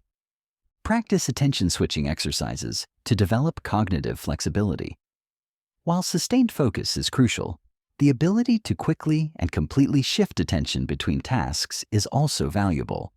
Set up exercises where you alternate between different types of cognitive tasks every few minutes, working to make clean transitions without mental residue from the previous task. Master the art of attention anchoring, using physical sensations to maintain focus during challenging mental work. This could be focusing on your breath, maintaining awareness of your posture, or using a physical object as a concentration anchor. When your mind begins to wander, return to your physical anchor before redirecting attention to your work. Develop environmental control systems that support elite-level focus. This goes beyond removing distractions to actively optimizing your physical environment for concentration. Experiment with lighting, temperature, sound, and air quality to find the conditions that maximize your cognitive performance. Create multiple environments optimized for different types of work. Learn to use strategic boredom as a cognitive tool. Deliberately expose yourself to unstimulating periods where you resist the urge to seek entertainment or distraction. This builds tolerance for the restlessness that often accompanies challenging mental work and strengthens your ability to persist through difficult cognitive tasks. Implement micro-recovery techniques throughout your workday. These are brief practices that restore attention without breaking your overall focus state. Deep breathing exercises, brief stretching, or momentary meditation can reset your attention capacity during long work sessions. The key is keeping these recoveries short enough that you don't lose your focus momentum. Practice metacognitive monitoring, the ability to observe your own thinking processes while engaged in cognitive work. Notice when your attention is sharp versus when it's wavering. Identify the mental conditions that support your best thinking and those that interfere with it. This awareness allows you to optimize your cognitive performance in real time. Develop task-specific focus protocols. Different types of work require different attention strategies. Creative work might benefit from a more relaxed, associative attention style. Analytical work might require sharp, focused concentration. Communication tasks might need empathetic, socially oriented attention. Create specific protocols for entering the optimal attention state for each type of work. Use cognitive challenges to strengthen your attention muscle. Regularly engage in activities that require sustained concentration, but aren't part of your regular work. This could be learning complex music, studying challenging academic material, or practicing intricate manual skills. These activities build general attention capacity that transfers to all areas of your life. Master the skill of attention recovery. When your focus inevitably breaks during long sessions, develop the ability to quickly return to full concentration rather than allowing distraction to derail your entire session. This involves recognizing attention breaks early, having a specific protocol for returning to focus, and not judging yourself for the wandering. Elite performers expect attention breaks and have systems for managing them. Implement strategic mental rehearsal to optimize your focus sessions before they begin. Before starting important work, spend 2 to 3 minutes visualizing yourself working with perfect concentration. See yourself resisting distractions, maintaining steady attention, and completing high-quality work. This mental preparation primes your brain for the focused state you want to achieve. Learn to distinguish between different types of attention and match them to appropriate tasks. Focused attention works best for analytical tasks. Open attention supports creativity. Selective attention helps with complex environments, and sustained attention enables long-term projects. Understanding these distinctions allows you to choose the right mental mode for each situation. Practice attention stamina training by gradually extending your focus sessions beyond what feels comfortable. If you normally work in 60-minute blocks, occasionally push to 90 or 120 minutes. If you typically take breaks every hour, sometimes work for longer periods. This builds your capacity to maintain focus when circumstances require extended concentration. Develop signature focus rituals that signal to your brain that it's time for deep work. This could be brewing a specific type of tea, arranging your workspace in a particular way, or going through a brief meditation sequence. These rituals become triggers that help you enter a focused state more quickly and reliably. Chapter 12. Overcoming setbacks and maintaining long-term progress.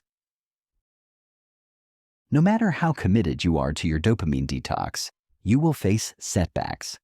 You'll have days when you spend too much time on social media, evenings when you binge-watch series, or periods when you fall back into old patterns of constant stimulation. The difference between long-term success and failure isn't avoiding all setbacks. It's how you respond when they inevitably occur. Understanding that setbacks are normal and predictable is the first step to managing them effectively. Your brain has spent years or even decades developing neural pathways associated with instant gratification. These pathways don't disappear overnight, and they can be reactivated by stress, boredom, social pressure, or simply letting your guard down. The most important principle for handling setbacks is immediate course correction rather than perfectionistic thinking. Many people operate with an all-or-nothing mindset where a single slip means they've failed completely. They spend one evening scrolling social media and conclude that their entire detox is ruined. This thinking pattern often leads to giving up entirely rather than simply returning to healthy practices the next day. When you notice that you've fallen into old patterns, acknowledge it without judgment and immediately return to your established practices. Don't wait until Monday to start over. Don't decide that you failed and abandon your progress. Simply notice what happened, understand why it happened, and make a different choice in the next moment. Common triggers for setbacks include high-stress periods, major life changes, social situations that involve heavy technology use, and times when you're feeling lonely or bored. Identifying your personal triggers allows you to prepare for them in advance rather than being caught off guard. Create specific protocols for high-risk situations.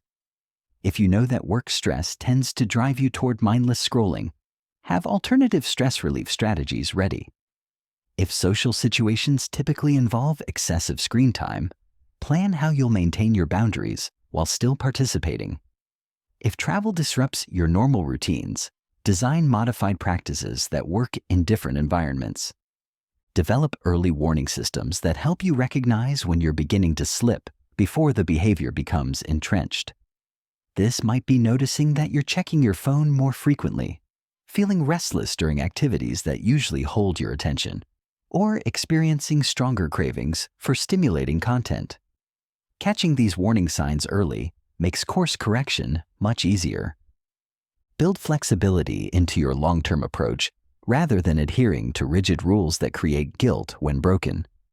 Life circumstances change, and your dopamine management practices need to adapt accordingly. Having a baby, changing jobs, dealing with health issues, or experiencing major life transitions all require adjustments to your systems. Create multiple levels of practice for different life circumstances. Have a basic maintenance level for busy or stressful periods, a standard level for normal circumstances, and an advanced level for when you want to optimize your performance. Being able to scale your practices up or down based on your current situation prevents all or nothing thinking. Learn to distinguish between conscious choices and unconscious relapses. Sometimes you might choose to watch an extra episode of something or spend longer on social media because you're celebrating an achievement or taking a planned break. This is different from unconsciously falling into old patterns. Conscious choices don't require guilt or dramatic course correction, just awareness and intentional return to your normal practices. Address the underlying needs that drive you toward excessive stimulation rather than just managing the symptoms. If you're using technology to avoid difficult emotions, develop healthier emotional processing skills. If you're seeking stimulation because you're bored, cultivate more engaging hobbies and interests. If you're using digital connection to avoid loneliness, invest in building real relationships. Regular self-assessment helps you maintain awareness of your patterns and catch potential problems early. Weekly or monthly, review your technology use, attention quality, and overall satisfaction with your dopamine management practices. Ask yourself what's working well, what's becoming challenging, and what adjustments might be helpful. Create accountability systems that provide support without judgment. This might be working with a partner who's also improving their digital habits, joining a group focused on intentional living, or simply tracking your practices in a journal. External accountability can help you maintain consistency and provide perspective when you're struggling. Remember that progress isn't linear. You'll have periods of excellent self-control, followed by periods where maintaining your practices feels difficult. This is normal and doesn't indicate failure. Focus on the overall trajectory of improvement rather than day-to-day fluctuations in your behavior. Celebrate small wins and acknowledge progress rather than focusing exclusively on areas that need improvement. Notice when you choose to read instead of browsing mindlessly. Acknowledge when you have a focused conversation without checking your phone. Recognize when you complete a challenging task without seeking distraction. These small victories accumulate into significant life changes. Learn from each setback rather than simply trying to avoid them. When you notice that you've fallen into old patterns, analyze what led to that behavior. Were you stressed, tired, bored, or responding to social pressure? Understanding the context helps you develop better strategies for similar situations in the future. Adjust your environment continuously to support your goals rather than relying solely on willpower. As new technologies emerge and your life circumstances change, modify your physical and digital environments to make good choices easier and bad choices more difficult. This might mean updating your phone settings, reorganizing your living space, or changing your daily routines. Understand that maintaining progress requires ongoing effort rather than reaching a point where good habits become effortless. Even people who have successfully managed their dopamine for years need to remain vigilant about new sources of artificial stimulation and changing life circumstances that might challenge their practices. View your dopamine management as a lifelong practice rather than a problem to be solved once and forgotten. Like physical fitness or maintaining relationships, it requires consistent attention and occasional adjustments. This perspective helps you approach setbacks as temporary challenges rather than permanent failures. Build support systems that understand and encourage your commitment to intentional living. Surround yourself with people who respect your boundaries around technology use and who model healthy relationships with stimulation and distraction. Having social support makes maintaining long-term changes much easier. Finally, remember why you started this journey. Regularly reconnect with your motivation for developing better control over your attention and stimulation. Whether it's achieving professional goals, building better relationships, or simply feeling more present and satisfied with your life, keeping your deeper motivations clear helps you persist through challenging periods. The people who successfully maintain long-term changes are not those who never experience setbacks. They're the ones who develop effective strategies for managing setbacks when they occur. They understand that sustainable change requires both commitment and flexibility, both discipline and self-compassion.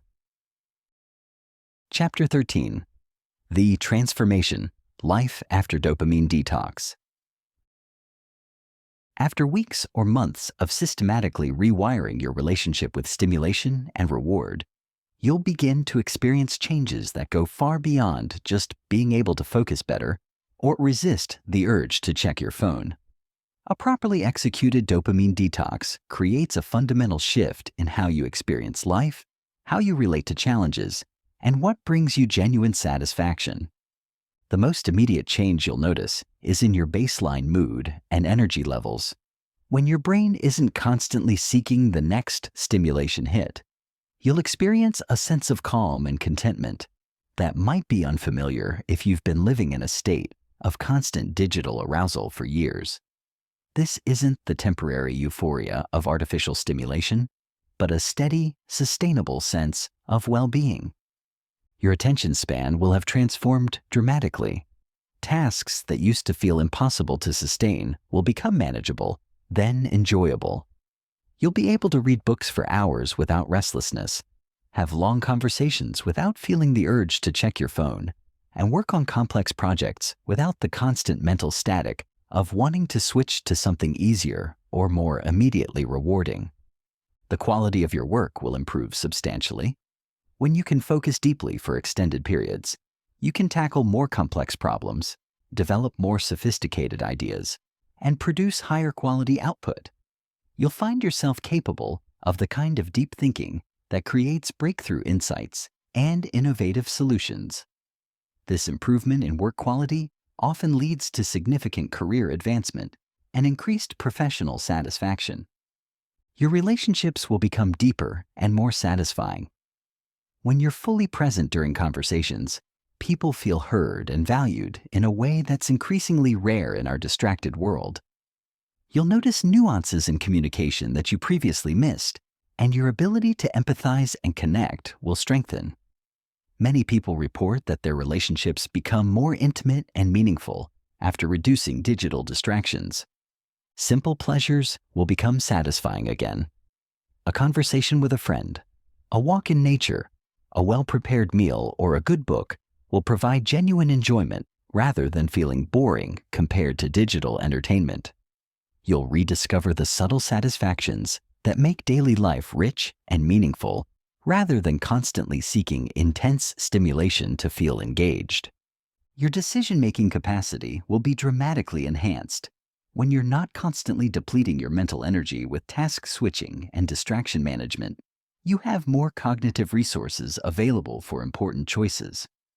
You'll find yourself making better long-term decisions rather than being driven by immediate impulses and emotions. Physical changes often accompany the mental transformations. Many people sleep better when they're not overstimulating their brains throughout the day, and especially before bedtime. Energy levels stabilize when you're not experiencing the constant ups and downs of artificial stimulation and withdrawal. Some people even notice improvements in physical health as they become more mindful about nutrition and exercise. Your tolerance for difficulty and discomfort will increase substantially. When you're not accustomed to immediately escaping any uncomfortable feeling through digital distraction, you develop resilience and persistence. Challenging tasks become opportunities for growth rather than experiences to avoid. This increased tolerance for discomfort enables you to pursue ambitious goals that require sustained effort over long periods. Creativity often flourishes after a dopamine detox. When your brain isn't constantly consuming content created by others, it has space to generate original ideas. The boredom that many people fear actually becomes a source of creative inspiration. Your mind, no longer occupied with processing endless streams of information, begins to make novel connections and generate innovative solutions. Your sense of agency and control over your life will strengthen dramatically. Instead of feeling pulled in different directions by notifications, recommendations, and the attention economy, you'll feel like the author of your own experience. You'll make conscious choices about how to spend your time and attention rather than having these precious resources harvested by systems designed to capture them. The pace of your life will shift in profound ways. Instead of feeling rushed and constantly behind, you'll develop a more sustainable rhythm. When you're not constantly context switching between tasks and distractions, you can work more efficiently and with less stress. Paradoxically, you'll often accomplish more while feeling less frantic. You'll develop what I call authentic motivation. Instead of being driven by external rewards, social validation, or the artificial urgency created by digital platforms, you'll be motivated by genuine interest, personal values, and intrinsic satisfaction. This shift makes sustained effort on long-term goals much easier because you're working with your natural motivation rather than against it. Your relationship with technology will become intentional rather than compulsive. You'll use digital tools to accomplish specific purposes rather than using them out of habit or as default entertainment. When you do engage with potentially stimulating content, you'll do so consciously and within appropriate boundaries rather than losing hours to mindless consumption. Many people experience a profound shift in their life priorities after a successful dopamine detox. Activities and goals that seemed important when viewed through the lens of social media metrics or cultural pressures may lose their appeal. Conversely, pursuits that provide genuine satisfaction and meaning become more attractive, even if they don't offer external validation or immediate rewards. Your learning capacity will expand significantly. When you can sustain attention on challenging material for extended periods, you can master complex skills and knowledge domains that would be impossible to tackle with a scattered attention span. This enhanced learning ability creates a positive feedback loop where increased competence leads to increased confidence and motivation. The transformation extends to how you handle stress and challenging emotions. Instead of immediately seeking distraction when faced with difficult feelings, you'll develop the capacity to sit with discomfort and process emotions in healthy ways. This emotional resilience improves your relationships and your ability to navigate life's inevitable challenges. Your sense of time will change. When you're not constantly checking devices or consuming rapid-fire content, you'll experience time more fully. Moments will feel richer and more complete rather than rushing by in a blur of notifications and task switching. This deeper experience of time often leads to feeling more satisfied with how you're spending your life. Perhaps most importantly, you'll develop unshakable confidence in your ability to direct your own attention and make conscious choices about your mental state. This metacognitive control becomes the foundation for achieving any goal or creating any change you desire in your life. When you know you can focus when you need to focus and resist impulses when you need to resist them, you become genuinely unstoppable. The transformation isn't just about what you stop doing, it's about who you become. You become someone who can delay gratification, who can tolerate discomfort, who can focus deeply, who can connect authentically, and who can pursue meaningful goals with sustained effort. These qualities enable you to create the kind of life that most people only dream about. This is why dopamine detox is ultimately about much more than just digital wellness or productivity improvement. It's about reclaiming your human potential and designing a life based on your values and authentic desires, rather than the manipulative systems that profit from your distraction. The journey isn't always easy, but the destination is extraordinary. When you take control of your dopamine system, you take control of your motivation, your attention, and ultimately, your life. You become the kind of person who can turn any vision into reality, not through superhuman willpower, but through the sustained application of a mind that you've trained to work for you rather than against you. Chapter 14. Maintaining Your Edge: Advanced Long-Term Strategies. Once you've experienced the transformation that comes from properly regulating your dopamine system, the challenge becomes maintaining and even enhancing these benefits over the long term. The world will continue to evolve. New forms of digital stimulation will emerge, and your life circumstances will change. Staying ahead requires advanced strategies that go beyond basic dopamine management. The first principle of long-term success is continuous evolution, rather than static maintenance. Just as the attention economy constantly develops new ways to capture your focus, you need to continuously refine and upgrade your systems for protecting and directing your attention. What works today may not be sufficient tomorrow. Develop a practice of regular system audits where you evaluate the effectiveness of your current dopamine management strategies. Monthly or quarterly, assess which practices are still serving you and which might need adjustment. Look for new sources of artificial stimulation that have crept into your life and areas where your boundaries might have eroded without your conscious awareness. Stay informed about emerging technologies and platforms without getting caught up in them. Understanding how new apps, devices, and digital services are designed to capture attention helps you make informed decisions about whether and how to engage with them. Read about the psychology behind new technologies, rather than just their features and benefits. Build what I call stimulation immunity by deliberately exposing yourself to potentially addictive content in controlled circumstances and practicing resistance. This is similar to how vaccines work. Building immunity through controlled exposure. Occasionally browse social media for a predetermined time limit. Play a video game for exactly 30 minutes. Or watch one episode of something and then stop. This practice maintains your ability to resist compulsive engagement.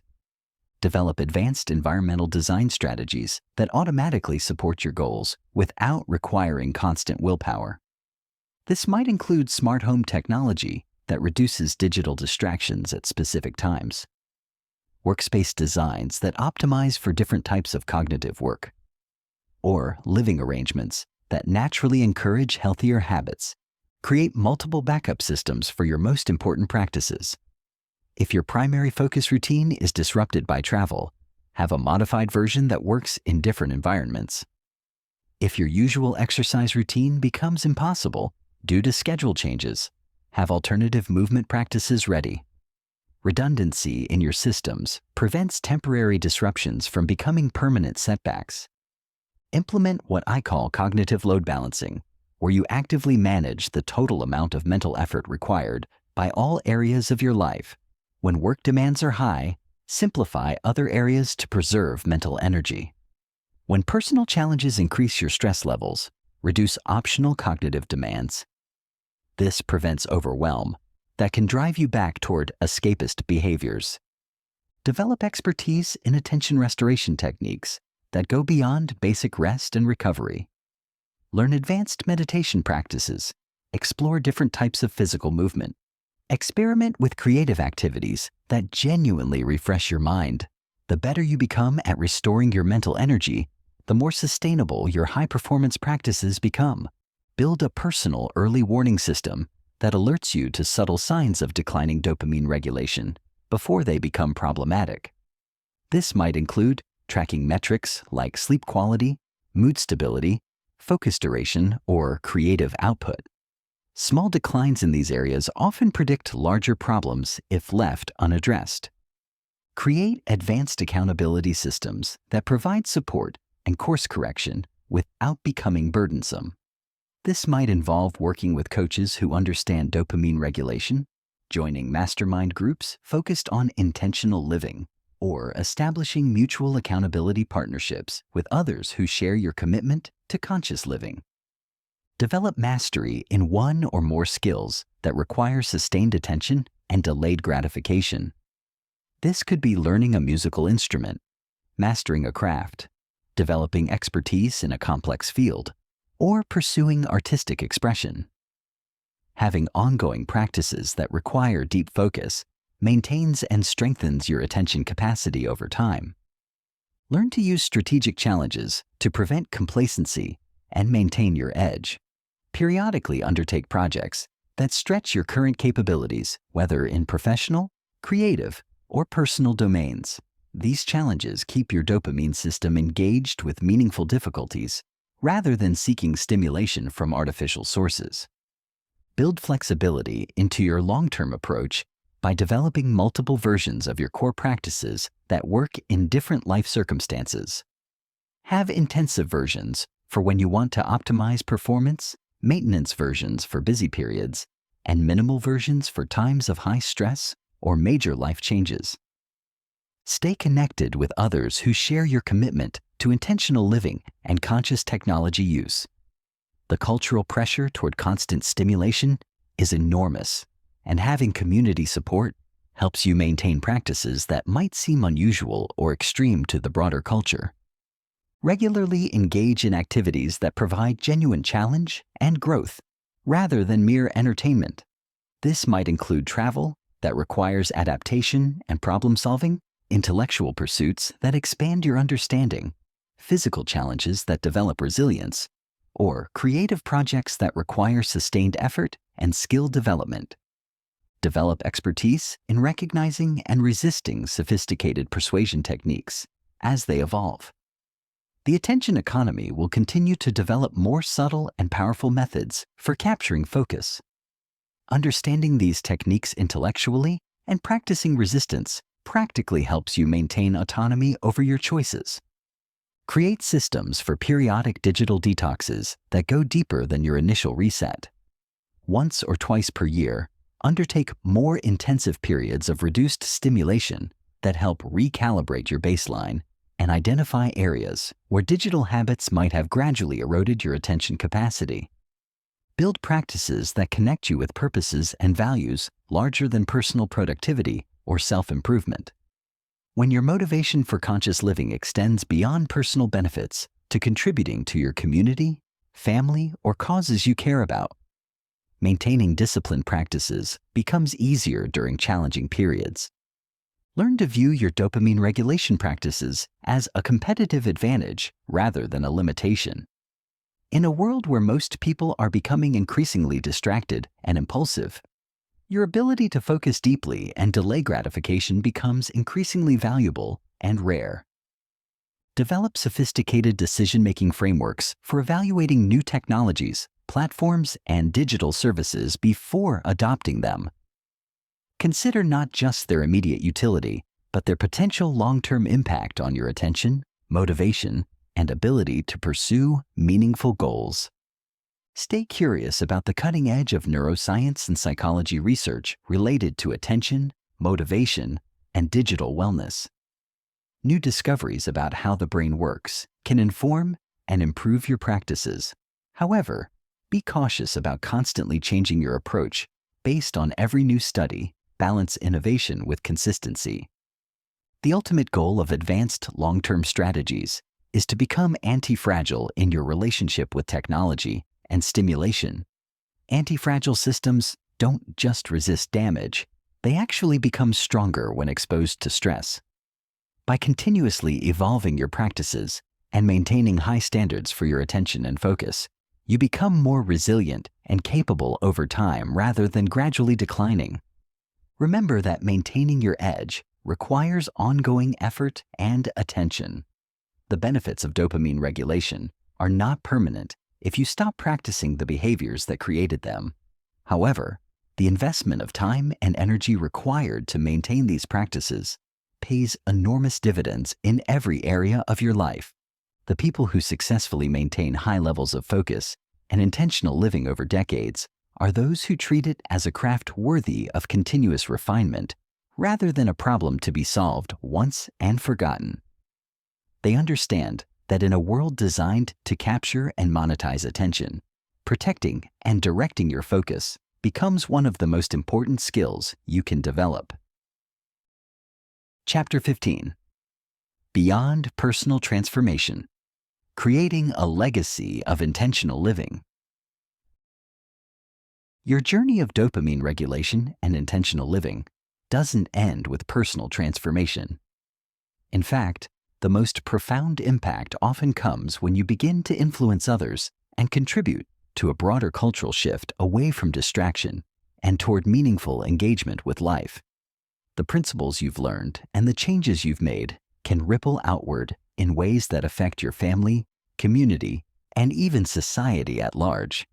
Start by recognizing that your transformed behavior is already influencing others, whether you realize it or not. When you're fully present during conversations, others feel more valued and are more likely to put away their own devices. When you demonstrate the ability to focus deeply on important work, colleagues notice, and some begin to question their own scattered approaches to productivity. When you choose engaging activities over passive consumption, friends often join you and discover alternatives to their usual entertainment habits. The key to positive influence is modeling the behavior you want to see, rather than preaching about the problems with digital distraction. People are naturally resistant to being told they should change their habits, but they're often curious about someone who seems unusually focused, present, and satisfied with their life.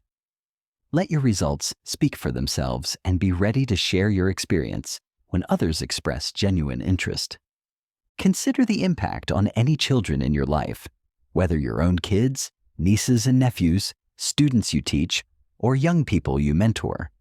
Children are particularly vulnerable to dopamine hijacking because their brains are still developing impulse control, and their reward systems are more sensitive to stimulation.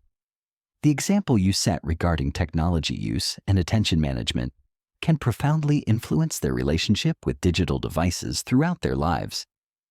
Demonstrate for young people what engaged adulthood looks like. Show them that happiness doesn't require constant entertainment, that learning can be intrinsically rewarding, that relationships are more satisfying when you're fully present, and that meaningful work provides deeper satisfaction than passive consumption. These lessons are best taught through example rather than explanation. If you're a parent, consider implementing family-wide practices that support everyone's attention and focus. This might include device-free mealtimes, designated homework, and reading hours without screens, family activities that require cooperation and presence, or regular periods where everyone engages in individual-focused activities in the same space. Create environments in your home that naturally encourage focused, intentional behavior. Design spaces for reading, conversation, creative work, or physical activity that don't include or compete with screen-based entertainment. Make it easy for family members and guests to engage in activities that support rather than undermine attention and presence. In your professional life, you can influence workplace culture in subtle but powerful ways. Demonstrate that deep work produces better results than constant multitasking. Model healthy communication boundaries by responding to emails at designated times, rather than constantly throughout the day. Suggest meeting formats that encourage focused discussion rather than fractured attention. Advocate for policies and practices in your workplace that support employee focus and well-being. This might include guidelines about after-hours communication, creating quiet spaces for concentrated work, or implementing meeting-free periods when people can engage in deep work without interruption. Consider how your consumption choices reflect and influence values around attention and intentional living. Support businesses and creators who produce high-quality, thoughtful content rather than those who exploit psychological vulnerabilities for profit. Choose products and services from companies that demonstrate respect for their customers' time and attention. Share your knowledge and experience with others who express interest in improving their own relationship with technology and attention. This doesn't mean becoming an evangelist for dopamine detox, but being willing to offer practical advice and support to people who are struggling with digital overwhelm or attention difficulties. Document your journey and insights in ways that might help others. This could be through writing, speaking, creating content, or simply having thoughtful conversations about the challenges and benefits of intentional living in a distracting world. Your experience has value for others who are facing similar challenges. Engage with your community in ways that promote connection and engagement over passive consumption. Organize or participate in activities that bring people together for meaningful interaction. Support local businesses and organizations that create opportunities for genuine community rather than digital connection. Consider the broader social and political implications of widespread attention fragmentation. Democracy depends on citizens who can think critically about complex issues. Sustain attention long enough to understand nuanced problems and resist manipulation by those who profit from confusion and distraction. Your commitment to clear thinking and intentional focus contributes to a healthier society. Support research and organizations working to understand and address the societal impacts of digital technology and attention economy business models. This might involve donating to relevant causes, participating in studies, or advocating for policies that protect cognitive freedom and digital rights. Recognize that cultural change often happens slowly and then suddenly. The growing awareness of digital addiction and its consequences is creating momentum for broader shifts in how society thinks about technology, attention, and intentional living. Your personal transformation contributes to this larger movement. Teach others the specific skills and strategies that have worked for you.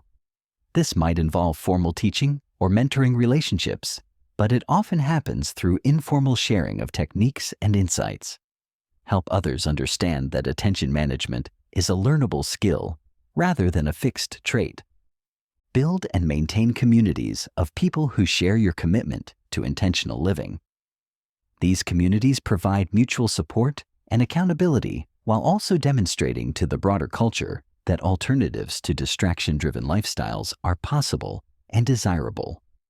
Consider how your professional skills and expertise can contribute to solutions for societal challenges related to attention and digital wellness. Whether you work in technology, education, healthcare, policy, or any other field, there are likely opportunities to use your knowledge and influence to promote healthier relationships with digital technology. Remember that lasting social change requires both individual transformation and systemic change. While personal dopamine regulation is crucial, it's also important to advocate for changes in how technology is designed, regulated, and integrated into society. Support efforts to create technology that enhances rather than undermines human flourishing. The ultimate goal isn't to return to a pre-digital world, but to create a future where technology serves human values and goals, rather than exploiting human psychology for profit. This vision requires people who have developed conscious relationships with technology and who can model what intentional living looks like in the digital age. Your journey of dopamine regulation and attention management is ultimately about much more than personal productivity or digital wellness.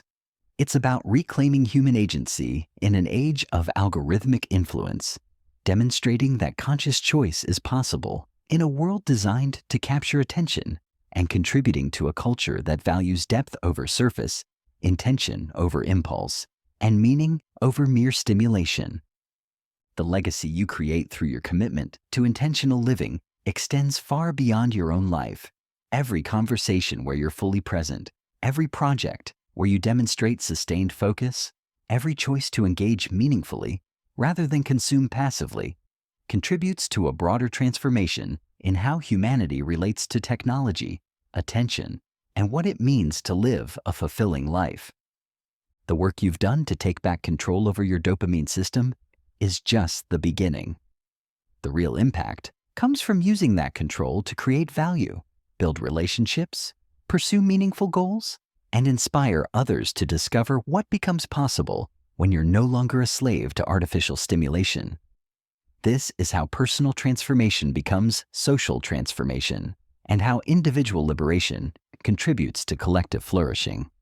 The future belongs to those who can think clearly, focus deeply, and choose consciously in a world designed to prevent all three. By mastering your own attention and dopamine regulation, you become part of the solution to one of the most pressing challenges of our time. You demonstrate that human beings can remain human even in an age of artificial intelligence, constant connectivity, and algorithmic persuasion. Your commitment to intentional living is ultimately a commitment to human dignity, agency, and potential. It's a declaration that you refuse to be reduced to a collection of behavioral patterns to be exploited for profit. It's an assertion that consciousness, choice, and meaning matter more than engagement metrics and attention capture. This is your invitation to not just transform your own life, but to become part of a movement toward a more intentional, focused, and genuinely human way of living. The world needs people who can demonstrate that alternative ways of being are possible. Your journey of dopamine regulation is your contribution to that demonstration. The choice is yours. You now have the knowledge, tools, and strategies to take complete control over your dopamine system. And through that control, your attention, your motivation, and your life. The question isn't whether you can do it. The question is whether you will do it, not just for yourself, but for everyone whose life you have the opportunity to influence. Your brain is waiting to be rewired. Your potential is waiting to be unleashed. Your life is waiting to be consciously created rather than passively consumed. The time for half measures and good intentions is over. The time for transformation is now. The greatest success you can achieve isn't measured in productivity metrics or digital wellness scores. It's measured in the depth of your relationships, the quality of your thinking, the significance of your contributions, and the example you set for what it means to be fully human in an age that profits from making you less than human. This is your moment to choose. Choose consciousness over automation. Choose intention over impulse. Choose depth over distraction. Choose to become the kind of person who can focus when focus is required, who can delay gratification when delays serve larger purposes, and who can find genuine satisfaction in the meaningful rather than the merely stimulating. Your journey begins now. Your transformation awaits. Your legacy of intentional living starts with the next choice you make. Make it consciously. Make it deliberately. Make it in service of the person you're capable of becoming and the world you want to help create. The power is in your hands. The tools are at your disposal. The path is clear. Now go become unstoppable.